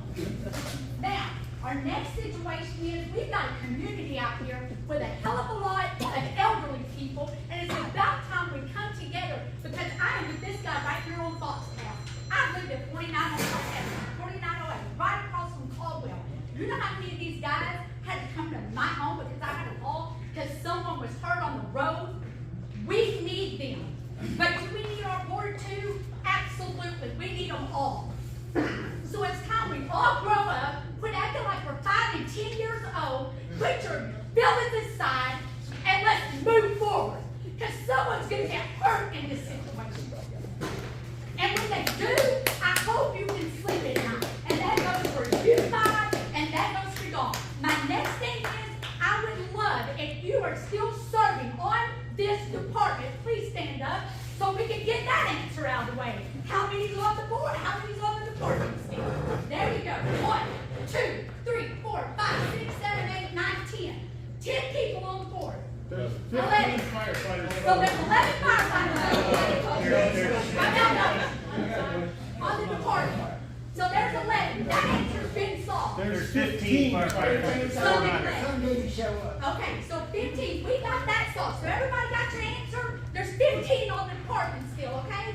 15 people don't go on a fire department in Little Rock. That's a professional. I guarantee you there ain't 15 that go in every department call in hot springs. How many are qualified to run those calls? How many are qualified? What's the qualification, Mr. Vaughn? How What's the many are qualified to run calls, run medical, and drive those ambulances? What am I called? What All these qualifications gentlemen are. to be on the department? Except him, he's too young. Department qualifications. Like them, what do they have to have? EMT, CPR?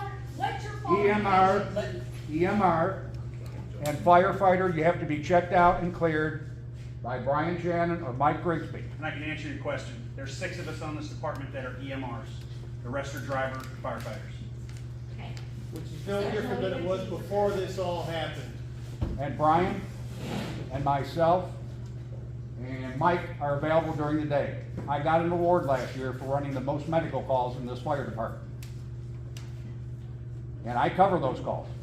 The only time I don't go on calls is if I'm out of town or if I'm at a neighbor's consuming alcohol. I will not do it. So that's, we're well covered in this district. And you know, one other point, ma'am, I'd like to make. In the last 2 weeks, we have 6 new members of this department, and we're growing, and we're getting members back. And most of the members we have firefighter experience, they have training, and they've been with fire departments for many years in executive positions. So we're coming back. It's not easy. It wasn't easy for three of us to run this department when things happen. So we did away with the probation period, 90 days? They're still on probation. So the probation, they're not allowed to run calls, correct? Exactly. If you got, if you If got all you your, got all your you got classes all your in, classes, brother. there is no probation. That's correct. Johnny, that's not what was mentioned to me by the new chief. He said if I was to come back, I would be, because I've got all my classes, all my stuff lined out, with the EMR, all that fancy jazz. If I come back, I'll be issued my radio, I'll be issued turnouts, medical equipment, but I'm on probation still. So whoever said there's no probation is wrong. It's up to the chief. I don't know who said it. It's up to each chief to make that decision. I understand it, but that's what the new chief has stated to me. Are we done? Can we move to the next question now? Let's move on. Johnny? Okay, Lee Coatney here, he's on the board, he was a board member before he was a firefighter. But he was a firefighter at Pine. But whenever those guys walked out, he said, I'll join the department until y'all get enough guys to take care of this district, then I'll go back to being just a board member. Wait, do you live in that Lake community? Okay, what you said now, so I was confused. Go ahead. And sir, I can answer your question about a board member not being a firefighter, being on the board. The former fire chief, before Lee joined the board, there was an empty spot. And I talked to the board members and I said, hey, can I run for the board? And the former fire chief told me, if you join the board, you can't be a firefighter anymore. And I said, okay. So I chose to be a firefighter instead of a board member. So I stepped aside and let Lee join the board. Thank you. I appreciate it. And that's all.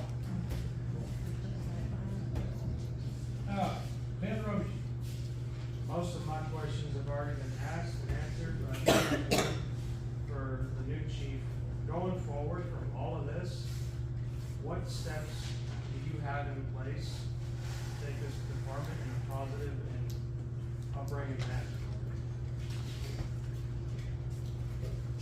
I think that was his opening question earlier, and it was already answered, correct? Well, I think you should answer it. I didn't feel like you gave a clear answer. That's just me as a community member. I don't feel like you gave a good answer. What's your intention of reclaiming? My intentions are to bring this all back together, as far as community, firefighters, and brotherhood. Ultimately, that's the end result that we all want. Exactly. Is to be a brotherhood again. And to be here for the community, not for one's own personal gain. Not for a position, not for anything. It's to serve the community. That's the ultimate goal. So that's why I'm asking you, what other steps do you have in place, or do you feel like you're gonna bring to the table? You know, I'm asking because the community deserves to know. I'm bringing training, or keep the training going. I'm gonna try to get with other departments, cross-train with other departments. So if we have to go on a mutual aid call, we know what their aspect is, and they know what ours is.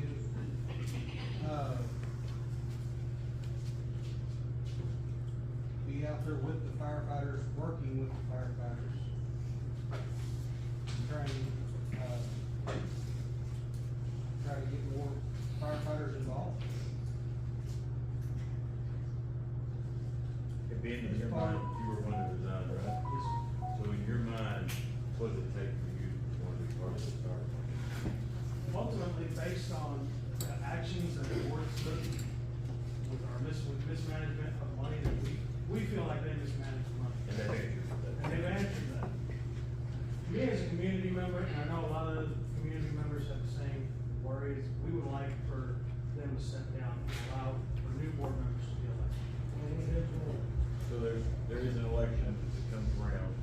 Right, and that would be the proper thing to do. is to- Correct, that is the proper thing to do. Or based on outlined in the bylaws is, I forgot, 10 or 20% of, it's 10% of the community members. a recall. Or to get a petition and with signatures for, if we want whichever board member removed, then we gotta do a petition for whoever we want removed, So I think you and I both feel the same way, we want what's best for the community. Ultimately, that's exactly what I want. We all know there's gonna have to be some, Right, there's gonna have to be compromise. There's gonna have to be some compromise, so I'm not is there a against- way, I'm not against that. is there a way to move forward with you all without resignation? And put you back to work? A lot of, Me personally, I feel like Jerry's mismanagement of the money, it worries me because what if we keep having these problems further on down the road? Now, they're audited, you know they're audited, so that will provide any information of any mishandling of the This is funds. the only mishandling that I know, but, me personally, I would like to ask for his resignation. I would like for him to willingly step down and allow someone else to step in and take over as president of the board. That is me So personally. everything, That's what I would like. all the money apparently has been voted on amongst the board, whether It it's was a public voted. meeting or not. Yes, They it was all voted. agree that the board, the decision was unanimous of the board to do. Correct. It was voted in private.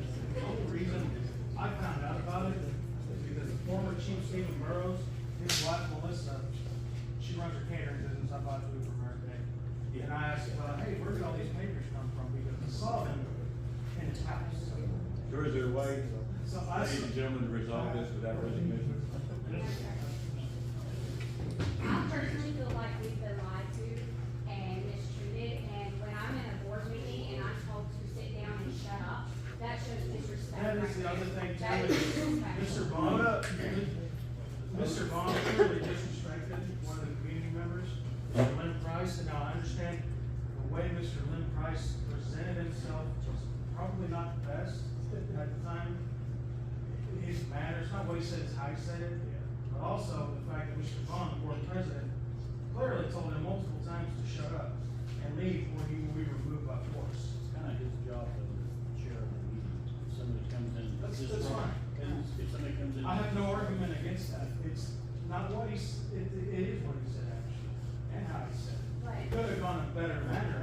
Okay, let's move on, let's move on. Hold on. Let's- Sir, Where's hold on, the- sir, I'm not finished.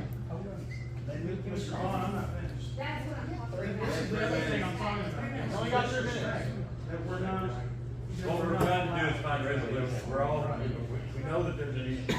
That could have been handled in a better manner. We're trying to find resolution. I understand it's this man's job to manage and just, to keep order. I understand. Probably wouldn't have had the attitude with which the board was approached. I understand, but as this man has said before to the other chief, he's in the hot seat, he's the one running the show.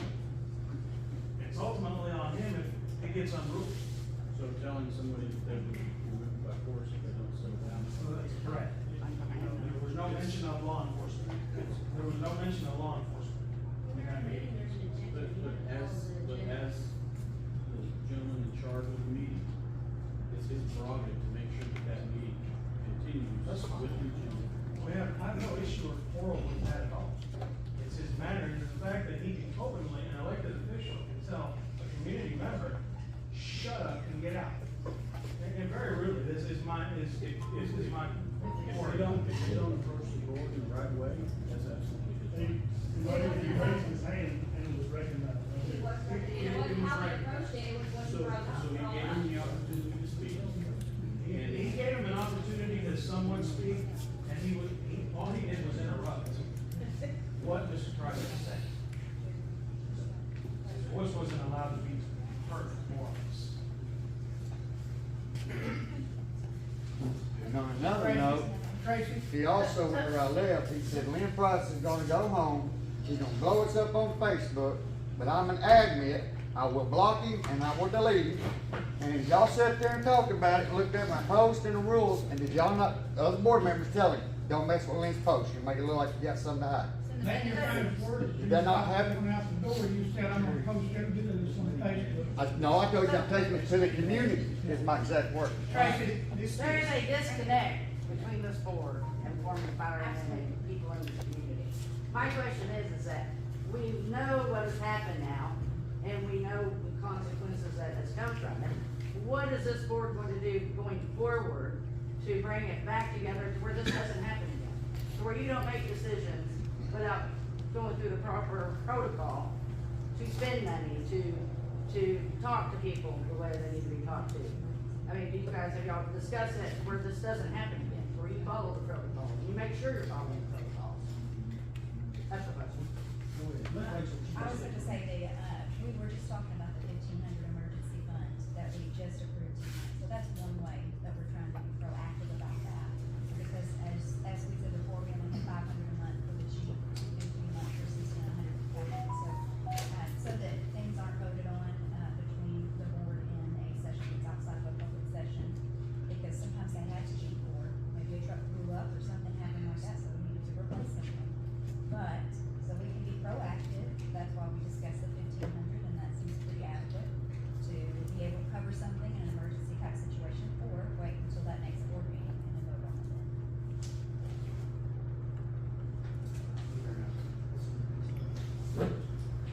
Indeed. A lot of what I wanted to point out has already been brought up prior to now. And me and this sweet gentleman right here are gonna talk about what I'm actually pointing out, so my question gets a clear answer. But I do, in 2022, there were 881 calls that year. Those numbers are not just plucked out of thin air, I did do my research. Out of those, 637 were petty. I have heard something very, very disheartening from a board member who, I'm not gonna directly point a finger, but at some point in 2022, one of those calls was a suicide. A young adult suicide.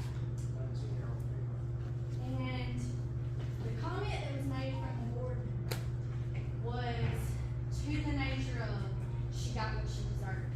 If someone is willing to do that, let them go. That hurts my soul. As a community member, my child is 12 years old, dealing with bullying every day. So, which brought me to the question earlier about how many medical calls have been on standby. I mean, since all of this, but that particular sentence has haunted me to the point I'm literally shaking.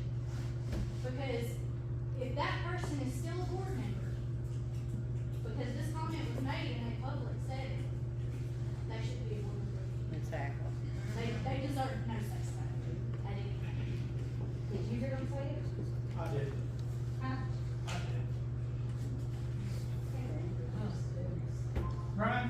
Sir. Would you move up here closer to the time these, we still got a few more to go, would you just please?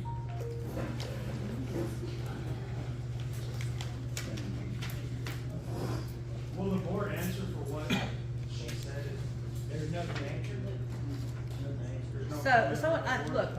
So in other words, it's okay for him to be on up there and made that post? No, what's that? No, he needs to be It's gone. a comment made in a public board meeting by a board member.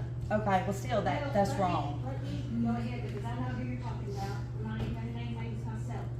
But let me make this perfectly clear. The one you're talking about was one of his kids' friends committed suicide, stood there and cried on my back deck to me, and paid for that kid's whole entire funeral because his family had no money, and would never, ever take, anything for it. So I really wish that you people understand that you need to get it straight on who the people are before you start cutting them down at the knees.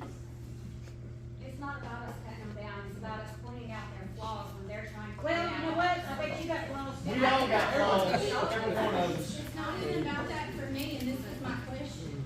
My question, if somebody is listening to that pager, and hears that medical call come through, are we standing by for that too? When we feel that way? Really? You wouldn't think that we would stand by. when I would somebody hope died. not, but I would also feel like. Where would you even come up with that? Hold on, let's move on, let's just move on. Okay, the next one. So, my thing is, our former fire chief and our former assistant chief spent hours on hours looking up donations and grants for the fire department. I have a list of them right here. So my question for you, Mr. Lane, with 900 calls ran last year, and of the 5 years that you've been here, you've only had 22 calls. I've been here numerous months. Not one training have you showed up. So how do we expect you to better that whole system? I have been to more trainings than that. I have been to calls. I've got the numbers, 22 calls in 5 years that you've been with this department. So how do we expect you as a chief to continue to lead our firefighters when you don't show up half the time? Through that time, I was going to school. I've got my licenses for my job. Now that is over with, I have the time. We've all been through school, we all have jobs, we all have things to do. That's no excuse, we still show up to our calls. We still showed up. So 22 calls in 5 years, how do you explain that? And allow all of our community members to know that you're going to step up and be there for us when we need you. Let me answer that. First of all, Lane hasn't shown up for the call since he became intermittent chief. That's what I'm asking. So he is doing what he's supposed to do currently. What happened in the past, I can't explain that, and I'm not gonna try to. You need to move on. You got a lot of issues you wanna cover, and you keep rehashing the same stuff. No, I'm not rehashing, sir. I'm asking questions to our new interim chief, and I've asked him so he can answer it, not for you to answer for him. I'm not These are answering. questions for Mr. Lane to answer.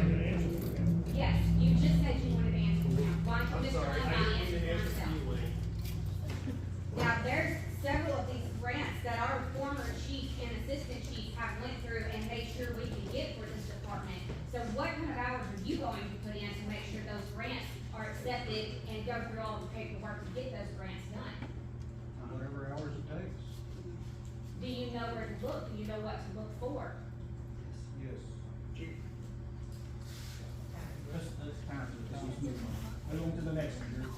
I'm sorry, I've respectfully given We're everybody running a else their cycle. time. We're I'm still not running a running in a circle, sir. I'm respectfully asking our new interim chief questions, and you're shutting me down, just like you did last time. You shut me down and you disrespected me when I had questions and wanted to talk also, and you're doing it again. I've answered your question.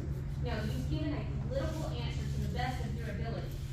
That is what you've given. You cannot answer actual questions with evidence or proper facts of what you can do and what you will be doing. You've not answered any of our questions. You've stumbled upon your words, and you've made us question your ability to be able to do this job.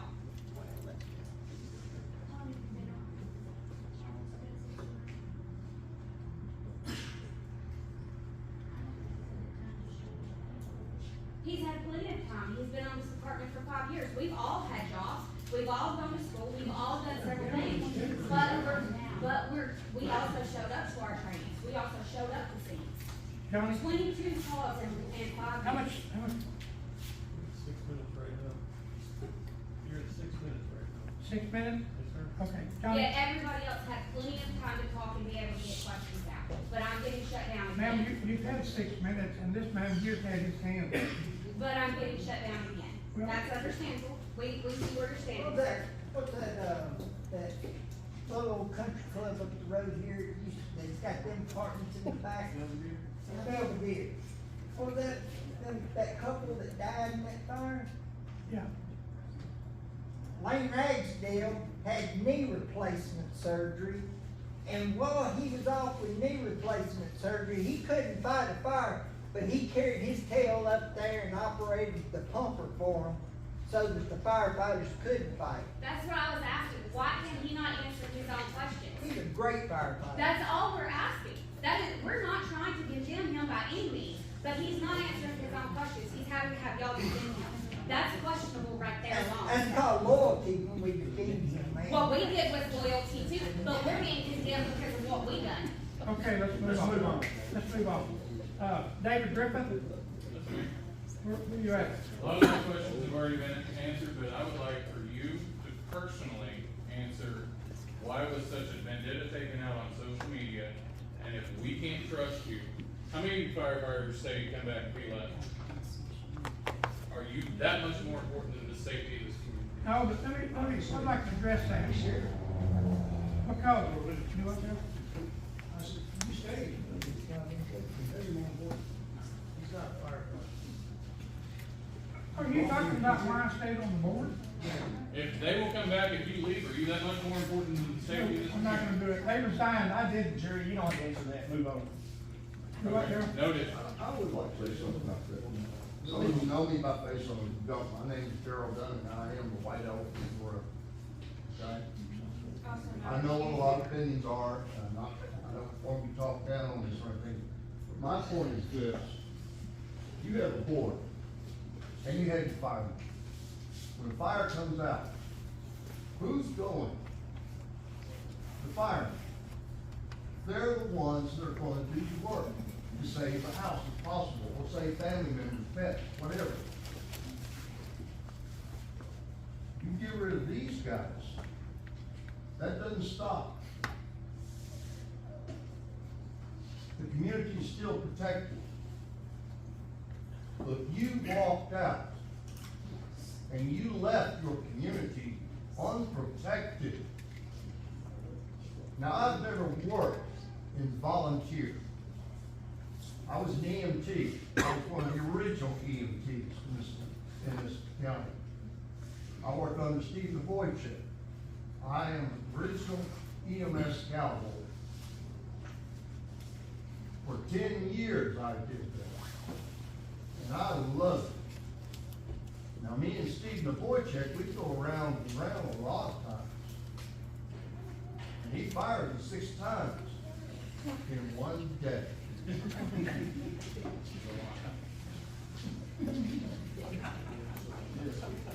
reason why is because he knew what I did on my job. He could always depend on me to do my best on the job because I was one of the best.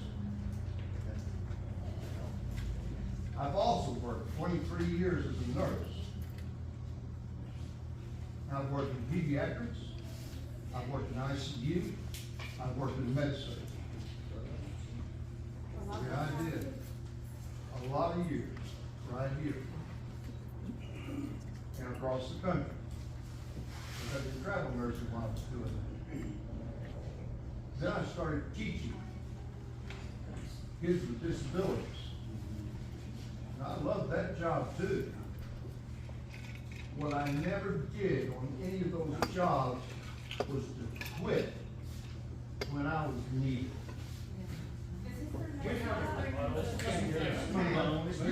About the meeting right here on. Okay, I would like to address what you said, sir. Wait a minute. It's my time.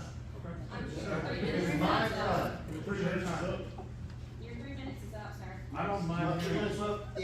Yours ended a long time ago. I do have a rebuttal to what he has to say, that we walked out on our community. I can personally vouch for this man right here, her, myself, and where to go. Scotty, we did not walk out on this community. We are going through the motions right now to become EMTs. So to say that we walked out is, we may have walked away and quit our position. We resigned our position with the department. Your name. Our service to the community is not stopping, nor will it stop. Gary? You're a firefighter? I am not, sir. I just wanted to found out, you're the one that attacked me, really. Attacked you. Yes, you did. Mike said as he goes. Okay. Tracy? Well, I've just got a question, this is really Sure, pretty go long. right ahead. This is more of a suggestion, I guess, and a question. Did y'all get a new security system installed since which you didn't have access to it? What's that? A new security I'm sorry, I was system? typing. Did you get a new security system since y'all didn't have access to it? Talking about the security system that, I guess, That security When you have cameras? video cameras, yeah, video cameras, The they cameras up working. work, we're trying to get the recorder to work, to record everything. The cameras themselves work. I don't know why the recorder is not recording.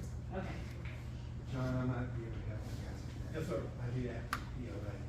So maybe I can help you guys. Appreciate it. Okay, thank you And very my much. other question is, did y'all ever, were y'all ever able to complete a complete inventory to even see what you had, since that was not turned over to you whenever they left? We got a complete inventory list. Yes. No. We're working on it. Oh, you are? It's still being worked on, but I think we're still missing some things. We're trying to find out everything. Is that right, Johnny? Yes. Yeah. My other suggestion would be, on the financial side of it, just to keep all these accusations about the pagers or whatever, putting in a purchase order system so that 2 board members and the chief have to sign off on it and make it complete, that way nobody can complain. Well, most things that are purchased are approved by the board, okay? To give you an example, things that are not approved are our electric bill, our water bill, Things that have to be our gas paid. bill, that's normal expenses, okay? We need copy paper, a toner for the printer. I understand. Yeah, My but whole anything, thing is just to keep y'all from having this issue again with all these anything people. we have that's regarding equipment Mhm. is all in fact approved by the board. Well, Pages I'm and that, yes. concerned about the security cameras the most, because y'all need to be able to see what's going on, and who's coming in and out as well. Right, Yep. And have y'all changed all the locks on the doors Yeah. since they left? It's all been done. yes. Okay, Let's move on. I'm done. The last one is Lynn. Mr. Vaughn, I got a question for you. How much property do you own? I mean, Like that's rent in houses. business. No, it is relevant. How many rent houses do you own? Yeah, Lynn, I'm not gonna ask. Do you pay dues, fire dues on all of Let them? me tell you, There what it you is. asked Mr. Kirkle here, he posted everything I own on Facebook. Do you pay your dues? There's a gentleman that's had his hand up for 30 minutes now, and not one of you have called on him. That's enough. John, here. Gary, can I say something? Yes, sir, Mike. Can I speak? I have worked with every one of these firemen. I've been through 3 of these walkouts. By these firemen walking out shows you the camaraderie that the firemen have with each other. They support the chief. I don't blame them, but I blame them. But I've been through it 3 times. The ones that are here now, we could do the same thing with Lane. We all stand behind Lane. If he gets something happen, he quits. How many times have you walked out? Can he finish his statement? Yes, you have. Yes, you have. You just came back as soon as we got in. I took a leave of absence January 1st. You can ask You Steve. turned in your stuff and you walked I out. took a leave, it's You policy, turned in your it's stuff and you a walked out. policy that you bring your turnouts on a leave of absence. Regardless, you walked out. Just like you're trying to. A leave of absence? Come on, lady. I got a motion to adjourn, Joe. I got a motion to adjourn. All in favor?